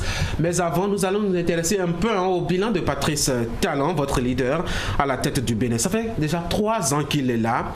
La réponse à ma question paraît d'emblée d'évidence, vu votre appartenance politique, mais je vais quand même vous faire la question. Comment va le Bénin de Patrice Talon depuis 3 ans? Oui, il y a 3 ans, effectivement, qu'on a accédé au pouvoir d'État avec l'homme Patrice Talon, comme il aime qu'on l'appelle aussi. Et en 3 ans, vous avez vu qu'on a un grand changement. Pas tant des réformes, toutes les réformes. Au départ, nous avons vu l'annulation des concours frauduleux. Il y a ces effets qui continuent jusqu'à aujourd'hui. Je crois qu'il y a... C'est positif ou négatif? Quand on dit annulation de concours frauduleux, c'est-à-dire que vous et moi, nous sommes diplômés et que nous sommes à la maison et que des gens qui n'ont pas ce diplôme travaillent à notre place. Donc c'est important pour que les parents qui sont chez eux et qui ont des enfants, qui ont toujours pensé un instant qu'après les études, ces enfants doivent sortir de la maison familiale pour aussi avoir un gagne-pain et qui n'ont pas cette opportunité. Avant-hier seulement, nous avons appris qu'au niveau de la Criette, il y a 110 agents qui ont été de façon fictive employés par l'État. Vous comprenez? Ces genres de dossiers qui sont sortis au public permettent de voir jusqu'où les réformes vont. Et c'est à l'actif des populations béninoises. Je ne vais pas ici faire l'apologie du président Talon mais les œuvres même parlent d'elles-mêmes, vous voyez.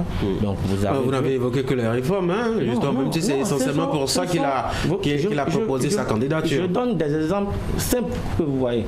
La dernière fois, on a fait la réforme de quitus fiscal. Vous avez vu, ça fait 2,7 milliards au moins qui ont été récupérés. Cet argent est réinjecté automatiquement pour faire des infrastructures, que ce soit routières, que ce soit scolaires. Donc, c'est à l'actif de cette population. Et je dis, nous devons accompagner ce président parce qu'il fait beaucoup. Il fait beaucoup. Oui, mais aujourd'hui, en 3 ans, on a de l'eau. Vous ne dites rien des droits de grève qu'on a supprimés. Vous ne dites rien. Vous savez, c'est important. Des casses qu'on a opérées. C'est important qu'on puisse supprimer le droit de grève. D'ailleurs, même le droit de grève n'est pas supprimé en entièreté. Il y a des restrictions. Et ces restrictions permettent au peuple béninois de se mettre au travail. Parce que c'est le travail qui fait construire la nation. Si on ne travaille pas, vous êtes venu ici à quelle heure aujourd'hui? Je peux estimer que vous êtes là depuis 5 heures. Pourquoi vous n'êtes pas resté dans votre lit jusqu'à 9 heures? Vous comprenez? C'est que vous devez travailler pour que la nation puisse avancer. Donc, chacun à son niveau doit travailler. Moi, je trouve même qu'on puisse... on ne doit pas passer sur ces réformes-là. Si on doit revenir sur certaines réformes, c'est dire pourquoi aujourd'hui les politiques ne veulent pas que les réformes les touchent. C'est la question que je me pose. Oui, justement, vous êtes un homme politique. Pourquoi vous pensez que c'est aux autres qu'il faut forcément appliquer les réformes? C'est-à-dire aujourd'hui, pendant qu'on a parlé de la loi sur l'embauche, pendant qu'on a parlé des grèves, pendant qu'on n'a pas du tout vu. Voilà. Donc pourquoi aujourd'hui... Dès qu'on a dit quitus fiscal, tout le monde a commencé à maugréer. Des politiques veulent s'arroger le droit de s'interdire d'être vraiment des Béninois exceptionnels pour ne pas accepter que les réformes que eux-mêmes ont mises en place. Oui, mais il faudrait que les réformes ne soient pas quelque peu ciblées. Je le dis comme ça parce que justement, il y a une catégorie de la classe politique qui pense fondamentalement qu'on a érigé ces réformes ou qu'on les a opérées en les ciblant particulièrement. Vous savez, par exemple, la réforme sur les partis politiques, ce n'est pas une réflexion du président Talon. Cette réflexion existait depuis et je crois que dernièrement, l'Union fait la nation a fait un essai qui n'a pas abouti. Mais quand le président arrivant au pouvoir, je tombe sur une autre question de vous. On dit souvent, j'entends parler que le président a deux partis politiques. Mais je veux parler du bloc républicain. Vous savez, au niveau du bloc, on a 6700 membres fondateurs. Et ça, c'est les membres fondateurs légalement déposés au niveau du ministère de l'Intérieur. Sur 1155 que la loi n'a rien à voir. Laissez-moi finir, que la loi a demandé. Parmi ceux-là, nous avons 109 partis politiques. Vous allez dire que ces partis politiques se sont vendus seulement au président de la République pour se retrouver dans un bloc et dire que ce bloc est l'apanage ou la propriété du président de la République. Je dis non. Nous avons 70 partis, nous avons 109 mouvements et associations. Tout ce monde n'est qu'à la solde du président de la République. Tout cela, vous savez comment est-ce que même selon la charte des partis politiques antérieurs, la fortune que quelqu'un met pour créer son parti politique, il va sacrifier ça seulement aux beaux yeux d'un président de la République. Oui, parce qu'il adhère à sa vision ou parce qu'il soutient ses actions. Oui. Les gens ont une idéologie et c'est par rapport à l'idéologie qu'ils ont choisi librement de venir au niveau du bloc républicain ou de l'Union progressiste. Même vous avez vu que dans cette réforme, on a demandé ici aux opposants de se mettre ensemble. Je crois que vous, journalistes, vous avez déploré l'impossibilité pour les opposants de se mettre ensemble. Maintenant, ne se mettant pas ensemble, c'est vrai que les lois qui sont mises en place seront difficiles à être exécuté. La belle preuve, nous avons vu des opposants qui sont sortis ici et qui ont dit que la caution de 249 millions qu'ils ne paieront pas, qu'ils ne vont pas mettre leur argent pour un casino électoral. qui préfèrent investir leur argent ailleurs. À quoi ça sert quand un homme politique est appelé à se mettre au service de la nation, paye autant de sous? Ce n'est pas le seul homme qui paye. On a 83 candidats et ces 83, quand vous faites la division, vous verrez que c'est à peine 3 millions. Alors, que reste-t-il à faire à Patrice Talon en termes donc de réforme, puisque c'est pour ça qu'il a été élu? On voit qu'il a touché tous les secteurs de la vie nationale, politique, économique, sociale, tout ce que vous voulez. Que lui reste-t-il encore, puisqu'il a 2 ans devant lui?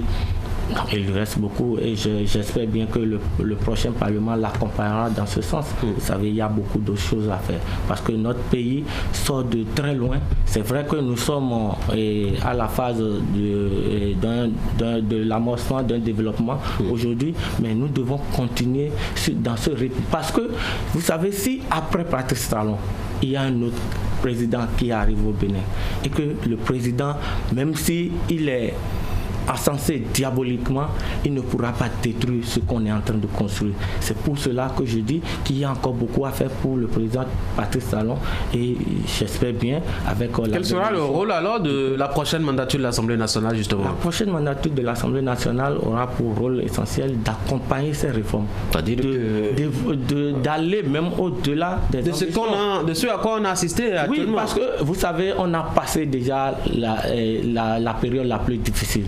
Maintenant, il faut garder la tangente et être toujours à la hauteur. On dit souvent, ce n'est pas parce que vous êtes un avion et que vous êtes en l'air que vous allez couper les moteurs. Il faudrait que les moteurs soient en marche pour que l'avion puisse garder l'attitude. Sinon que vous allez faire un crash. C'est de ça qu'il s'agit et c'est à cela que le prochain Parlement s'attardera pour accompagner le chef de l'État à réussir ces réformes. Parce que nous disons, à la fin du mandat, c'est le peuple même qui sortira pour acclamer. Dans la 15e circonscription électorale, quels sont vos arguments justement, M. De Bière, pour la campagne qui s'annonce? Encore que bon, c'est un match amical que vous voulez faire tranquillement entre frères. Non, rectifier. Il n'y a pas de match amical dans une élection. Vous savez, par exemple, nous sommes dans la 15e. Que ce soit un élu Bière ou UP, dites-moi en quoi ça dérangerait Patrice Talon dans sa volonté de faire des réformes et d'avoir une Assemblée nationale qui lui facilite la tâche. Patrice Talon n'est pas candidat aux élections législatives. Oui, mais il a besoin d'une majorité au Parlement. Qui sont des Béninois. Et ces Béninois ne vont pas pour les beaux yeux de Patrice Talon. Ces candidats vont parce qu'ils ont des arguments pour convaincre les populations. Et nous, au niveau du bloc républicain, nous allons dans la 15e pour rafler tous les sièges. Vous savez, on a 4 sièges à pouvoir dans la 15e. Voilà des jumeaux qui n'ont pas le sens du partage. Non, on ne peut pas aller sur un terrain ou un concours et dire que parce qu'on est frère, qu'on puisse faciliter la tâche à notre frère. Nous allons même à un concours. Ce n'est même pas un examen. Ça veut dire que le nombre de sièges est déjà limité. On n'a pas dit, bon, quand vous aurez la moyenne, vous allez passer. Non, si vous ne raflez pas le maximum, c'est dommage pour vous.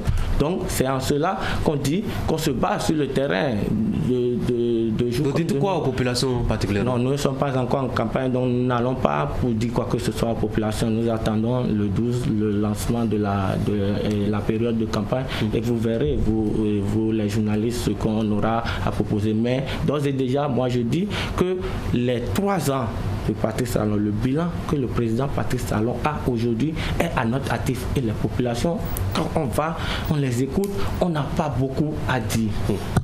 Merci beaucoup Oswald Kwali d'être venu sur Actu Matin. Je vous souhaite beaucoup de courage d'ailleurs. Merci beaucoup. Bonne journée. Bonne journée. Mesdames et messieurs, on va marquer une pause. On revient par ici avec le plateau santé de Zakiat.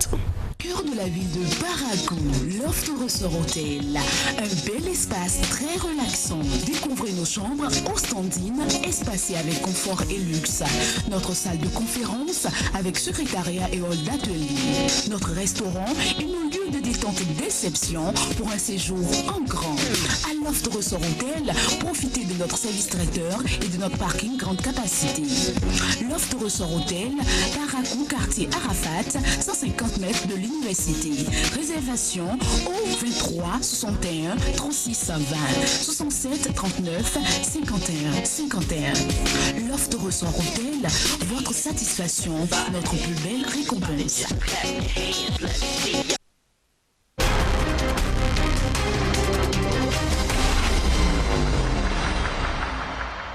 Zakiat Latondi, bonjour. Bonjour. On va commencer par parler de trisomie 21. Ce sera d'ailleurs la malformation dont on va parler tout au long de ce mois d'avril.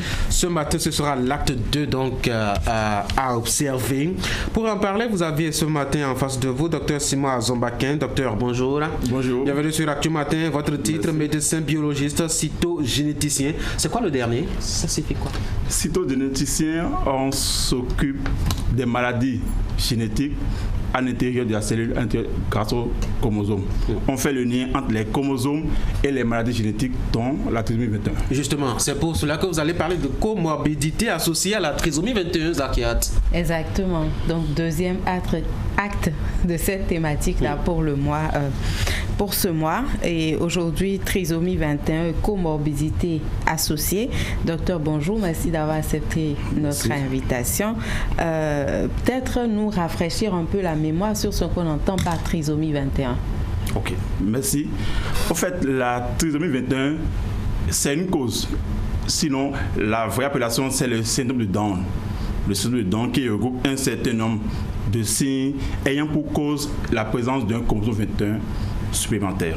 Donc la trisomie 21, comme on l'appelle de façon courante, c'est une malformation, une anomalie génétique ayant pour cause une trisomie, le syndrome de Down, une malformation ayant pour cause une trisomie 21 qui va entraîner alors une dysmorphie. L'enfant aura une malformation faciale avec le visage lunaire, le fameux faciès mongolien. Cet enfant aura une hypotonie, aura des difficultés pour pouvoir se tenir et aura d'autres malformations associées. C'est le genre d'enfant que parfois physiquement on arrive à voir qu'il y a une différence avec des enfants qui ne portent aucune pathologie. Oui. Ou alors quand vous regardez la tête, vous remarquez justement cette tête qui n'est pas vraiment uniforme avec les autres parties du corps.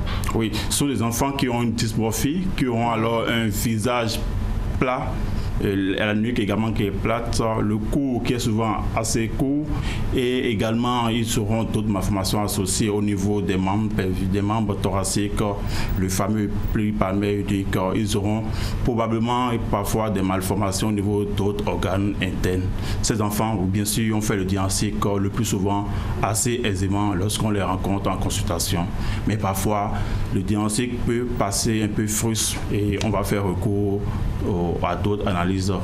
Et la confirmation est apportée uniquement par le karyotype qui va révéler alors la présence d'un chromosome 21 supplémentaire, d'où l'appellation trisomie 21. Alors aujourd'hui, c'est surtout la comorbidité, sinon les comorbidités associées à la trisomie 21 qui nous intéressent. Déjà, qu'est-ce qu'on entend par comorbidité?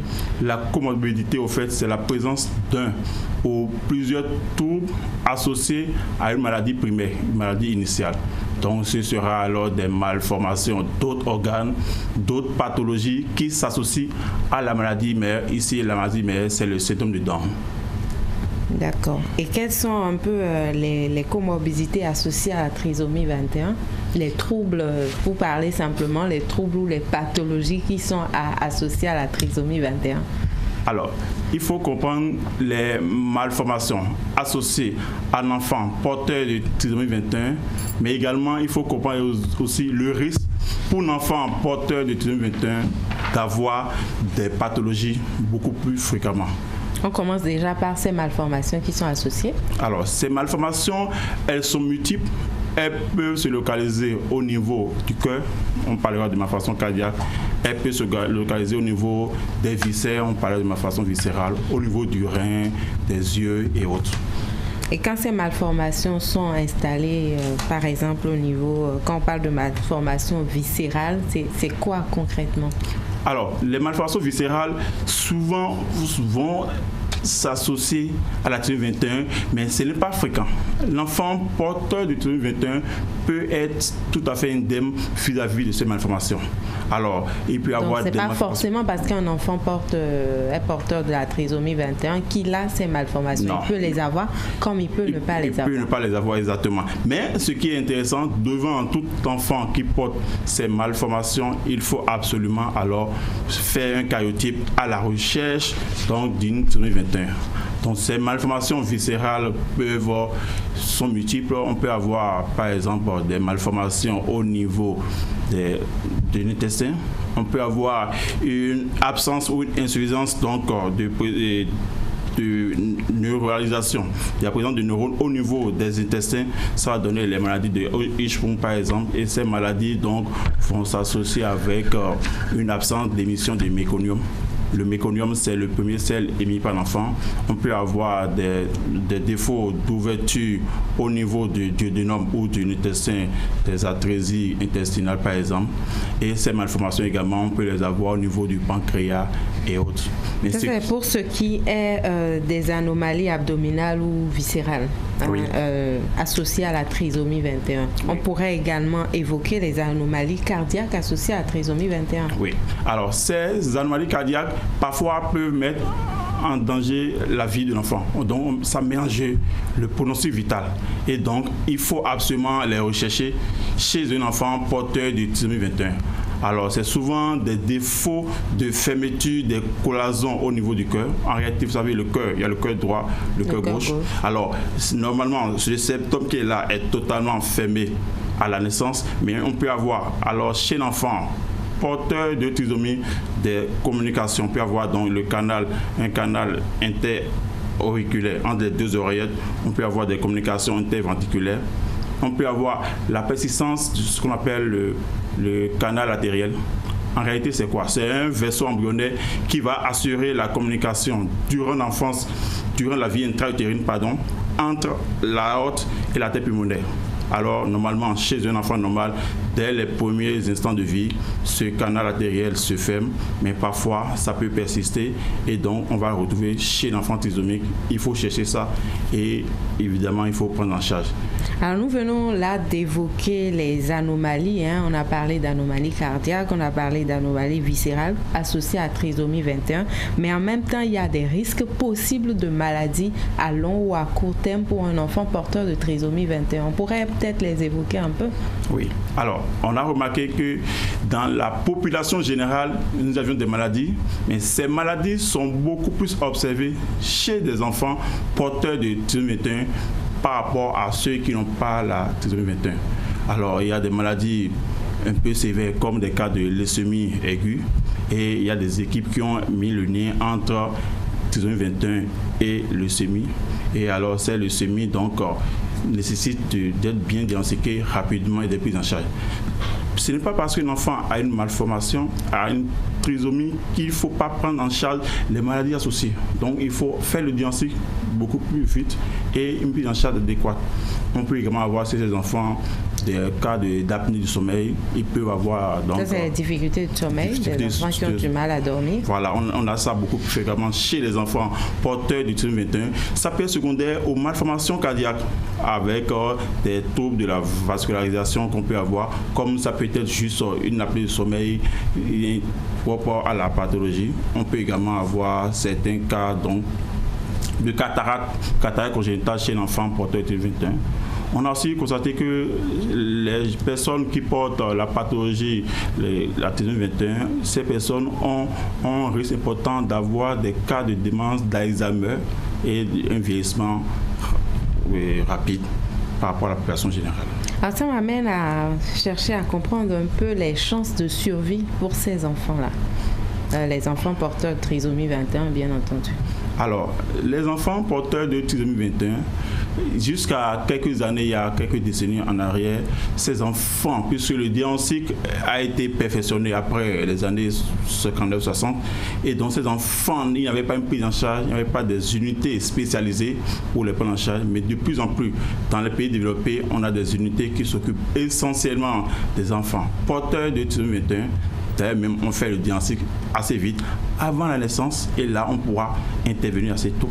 Alors, il y a des unités donc, qui s'occupent des enfants, et alors on a des enfants qui vont à l'université, font des études un peu normales, malgré qu'ils soient porteurs de trisomie 21.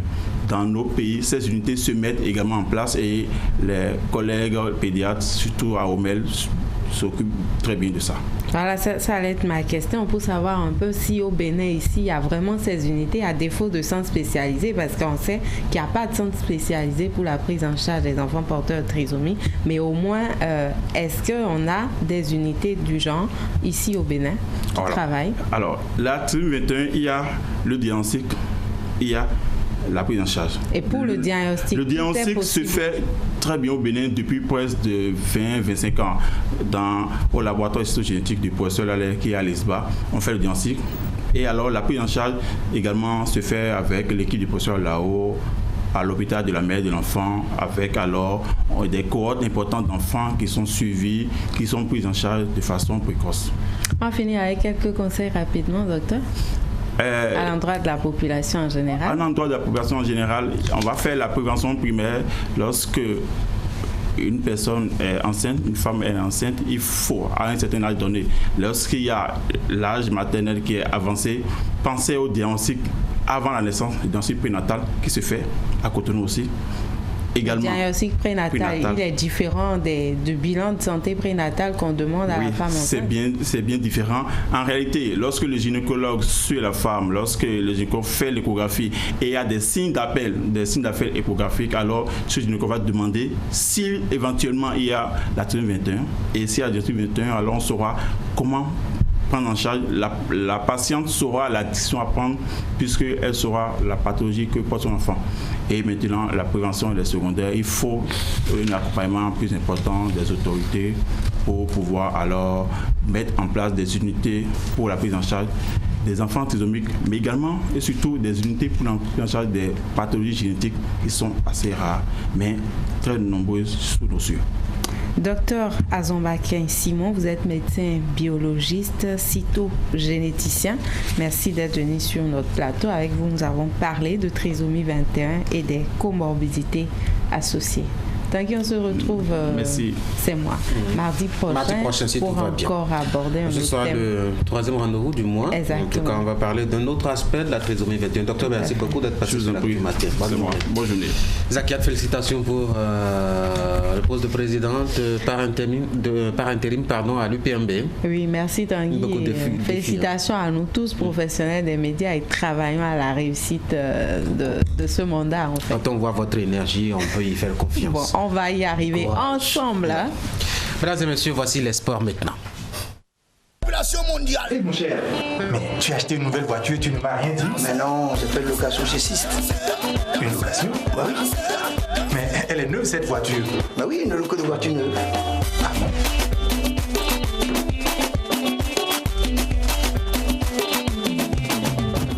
Sixt LBM. Location de voitures haut de gamme, moyenne gamme. Berline, 4x4, pick-up, camions de déménagement et autres types de véhicules de grandes marques. Jaguar, BMW, Land Rover, Ford, Chevrolet. Visitez notre showroom et réservez au 60 60 60 01. Sixt LBM, numéro 1 de la location des véhicules au Bénin.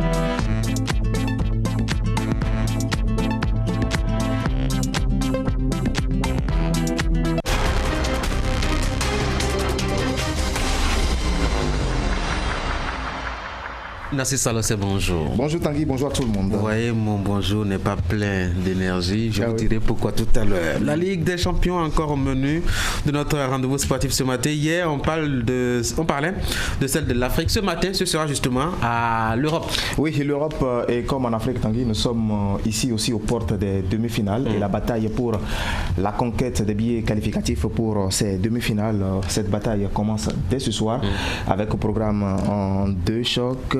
Liverpool, Porto et Tottenham. Manchester City, ça va s'enchaîner demain mercredi avec les deux derniers quarts de finale. D'une part, Manchester United Football Club de Barcelone et de l'autre, Juventus Ajax d'Amsterdam. Ça s'annonce en tout cas très intéressant. Football toujours, nous allons changer de genre cette fois-ci, évoquer peut-être la prochaine coupe de football féminin. Oui, mais avant, Soufré, qu'on parle d'abord d'une petite actualité. Ça jouait dans la soirée d'hier en Angleterre pour le compte de la première ligue anglaise. Et sur ces images, le match comptait pour la clôture de la 33e journée. L'affiche Chelsea et West Ham, voilà, comptant bien sûr pour la clôture de la 33e journée. Les Blues qui se sont imposés par le score de 2-0 grâce, vous le voyez là, au doublé d'Eden Hazard, le Belge qui envoie donc Chelsea sur le podium de la première ligue anglaise. Le technicien italien Mauricio Sarri et ses poulains sont maintenant 3e au classement général avec 66 points à 16 longueurs derrière le leader Liverpool. Toujours avant de parler du genre dans le football ce matin, retour. Prenez votre temps, vous attendez comme vous voulez. D'accord, retour sur la semaine, je vais dire cauchemardesque pour Lyon. L'Olympique lyonnais qui a enchaîné 2 défaites de rang, je vais dire, parce que c'était face à des adversaires plutôt insoupçonnés. Nous allons nous mettre encore sur les traces des Lyonnais ce matin pour voir ce que cette semaine a donné. Regardez. 10 minutes avant la fin du match, les supporters lyonnais quittent leur stade. C'est une honte en fait, voilà, se faire éliminer par Rennes et là perdre face à Dijon. Nous on vient voir un match de foot, on vient se faire plaisir à la fin du compte, on repart avec les boules. Quoi. Forcément, cette 7e défaite de la saison pose la question de l'avenir de Bruno Genesio au micro de Téléfoot. Est-ce que Bruno Genesio ce soir est en danger? On a dit qu'on ferait le point à la fin de la saison, ce serait absurde et complètement inconstant d'imaginer qu'on ne va pas terminer la saison dans cette configuration. Est-ce que vous vous sentez en danger, Bruno? Comme tout entraîneur qui a des résultats qui ne sont pas en rapport avec les objectifs, même si pour l'instant on est toujours 3e, avec la possibilité encore de finir 2e. Et c'est aussi là qu'on voit les grands entraîneurs, ceux qui sont capables de remobiliser tout le monde et de remonter la pente. L'attitude des joueurs est également pointée du doigt. Inquiétant, ouais. Si on joue comme on a joué cet après-midi, ça va pas le faire. Donc il va falloir se remettre au travail. On peut se relever de périodes comme ça, j'ai aucun doute. La 3e place, on y est. On y sera encore après cette journée et on va essayer d'aller chercher la 2e place. Lyon est encore sur le podium certes, mais cette semaine va laisser des traces. Mardi soir, en demi-finale de la Coupe de France, ce devait être une soirée de gala, avec à la clé une finale de prestige. C'est finalement un désastre, puni à domicile par des Rennais plus réalistes et surtout plus combatifs. Score final 3-2. Lyon plonge dans la crise. Côte à côte, Jean-Michel Aulas et Bruno Genesio offrent un spectacle surréaliste. Moi je suis catastrophé de la performance de nos joueurs ce soir. Mais je suis triste aussi de ne pas pouvoir vous annoncer ce qu'on avait prévu d'annoncer, c'est-à-dire le fait que Bruno pourrait re-signer 2 ans de manière automatique quand il le souhaiterait. Le président de l'OL préfère désormais attendre la fin de la saison pour rendre publique sa décision. Vous avez envie qu'il reste? Tout le monde a envie qu'il reste, bien sûr. Après voilà, la décision ne nous appartient pas. Nous, il faut qu'on monte le meilleur football possible. Et puis voilà, pour essayer d'atteindre une partie de nos objectifs en fin de saison. Eux, en revanche, souhaitent du changement sur le banc la saison prochaine. Alors que la grande majorité des supporters le soutenaient encore, l'élimination en Coupe de France est trop dure à digérer. Genesio, il faut qu'il saute. Il faut un vrai entraîneur, pas une mayonnaise. Ce qui s'est passé cette semaine, on arrive au bout, je pense. Donc, quoi qu'il arrive, que ce soit pour lui, pour le club ou pour tout le monde, il faut tourner la page. On n'a pas de système de jeu, on n'a pas d'équipe type. Donc, c'est un petit peu rédhibitoire, tout ça. Des noms d'entraîneurs circulent. Mourinho, Laurent Blanc ou encore le sélectionneur du Maroc Hervé Renard qui apprécie particulièrement Jean-Michel Aulas. Après cette semaine chaotique, difficile d'imaginer Bruno Genesio sur le banc lyonnais pour une 5e saison. Voilà, Bruno Genesio qui est donc, comme on le dit dans notre jargon, qui est sur la braise. Après cette série de contre-performances des Gaunes, aussi bien en Coupe d'Europe qu'au niveau des compétitions domestiques. Tanguy, on en vient maintenant au genre dans le foot, avec bien sûr cette Coupe du Monde de foot féminin dont le coup d'envoi sera donné le 7 juin prochain en France. Et justement le pays hôte qui se prépare pour ce qui concerne le volet et participation. Quand on parle de l'organisation ici, vous savez, la France a toujours été prête basket, eh bien, son équipe nationale est en chantier pour mieux aborder la compétition et quelques jours après la victoire écrasante obtenue face au Japon, et les Bleus, dans la soirée d'hier, ont dominé le Danemark par le score sans appel de 4 buts à 1. Des résultats rassurants donc à quelques jours du coup d'envoi de cette compétition pour le pays hôte, la France. Vous voyez là les buts sur ces images. Et dans cette équipe de France, il y a une certaine Eugénie Le Sommer qui fait feu de fortement attendu d'ailleurs. Voilà, attendu, qui sera forcément l'une des stars de cette Coupe du Monde. Nous vous proposons ce matin un gros plan sur cette véritable force de la nature du côté de la France. Regardez.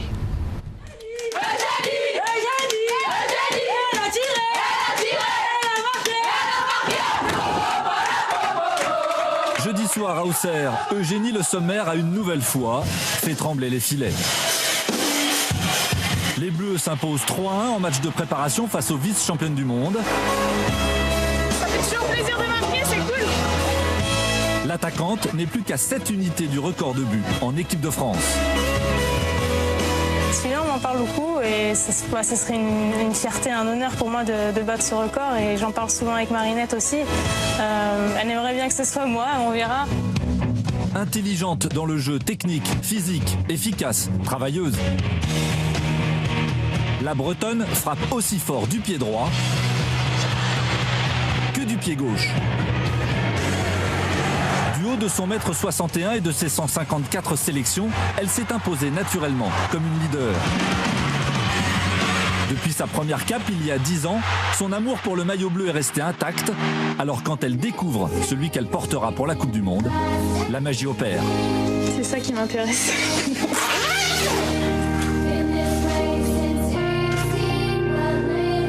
C'est un beau maillot, spécialement pour nous. Je rêvais de porter déjà une fois le maillot bleu, donc d'être en équipe de France, c'était déjà un rêve pour moi. Alors de voir toute la carrière que j'ai pu faire et que je vais continuer à faire, je l'espère, c'est sûr que non, j'aurais jamais imaginé. Cette passion du ballon rond, Eugénie l'a depuis son plus jeune âge. Elle a pourtant dû convaincre sa mère de la laisser s'épanouir dans un sport où les filles à l'époque n'ont pas encore leur place. C'était plutôt pour me protéger, mais bon, quand elle a vu que pendant 6 mois, tous les jours, à l'âge de 4 ans, je lui disais je veux jouer, elle m'a quand même mis au judo avant pour un peu détourner le truc, mais voilà, c'était plus fort que moi, et elle a fini par accepter. Et pour ça aussi que je dis souvent de foncer si c'est vraiment ce que vous voulez faire, et le plus important c'est d'être heureux dans la vie, et moi j'aurais été malheureuse si j'avais pas eu le foot, je pense. Lors de chaque vacances scolaires, Eugénie Le Sommer organise des stages de perfectionnement pour les jeunes filles, pour rendre le foot féminin plus populaire, plus accessible. J'ai envie de rendre au football ce qu'il m'a donné, et je suis la personne que je suis aujourd'hui grâce à ça. Et puis c'est aussi, oui, un message pour dire qu'on fait avancer le football féminin, et que voilà, filles ou garçons, le football il est pour tout le monde. Depuis 8 ans, elle rafle tout en club. 8 titres de championne de France, 6 Coupes de France, 5 Ligues des Champions. Eugénie Le Sommer est devenue la meilleure buteuse de tous les temps de l'Olympique lyonnais, 254 buts. 41 buts en Ligue des Champions. L'attaquante possède déjà un palmarès impressionnant, manque à sa collection un titre avec les Bleus. Alors, avec une Coupe du Monde qui aura lieu en France et une finale qui se jouera chez elle à Lyon, l'année de ses 30 ans, c'est forcément le rendez-vous d'une vie. On peut marquer l'histoire du football féminin, donc on se rend compte de l'importance que cette Coupe du Monde a, et ça va être une belle fête, je pense. C'est une échéance qui arrive et j'ai envie d'y être demain. Là. On attend depuis trop longtemps déjà. Voilà, retenez donc le nom, Eugénie Le Sommer. Voilà, pour l'équipe de France, ce sera à partir de juin prochain. Le coup d'envoi, c'est le 7. On va suivre donc cette équipe de France qui fait partie justement des équipes favorites de cette compétition. Distraire par rapport à la CAN, j'espère. Non, pas du tout, parce que la CAN, ça commence le 21. On aura déjà bouclé 2 semaines de compétition au niveau de cette Coupe du Monde avant que la fête du football africain commence. Voilà, ce sera tout pour le sport ce matin. Je ne vous laisserai pas partir sans avoir dit un mot justement sur ce confrère-là, décédé hier, Narcisse Allos. C'était un des vôtres. Oui, tout à fait. Un garçon très sympathique qui qui nous a laissé beaucoup de souvenirs. Bon, des moments tristes comme ça, je n'aime pas trop les évoquer. Ça se sent déjà dans votre voix et dans votre regard. Merci Salasé, merci beaucoup. Je vous en prie. Mesdames et messieurs, c'est sur ces notes pas très gaies qu'on va mettre un thème à Actu Matin pour le compte de ce jour. Vous l'aurez ainsi compris, il n'y aura pas de revue de presse pour ce matin. Rendez-vous demain. L'émission va commencer à 7h comme d'habitude. On sera encore plein de tonus, s'il plaît à Dieu.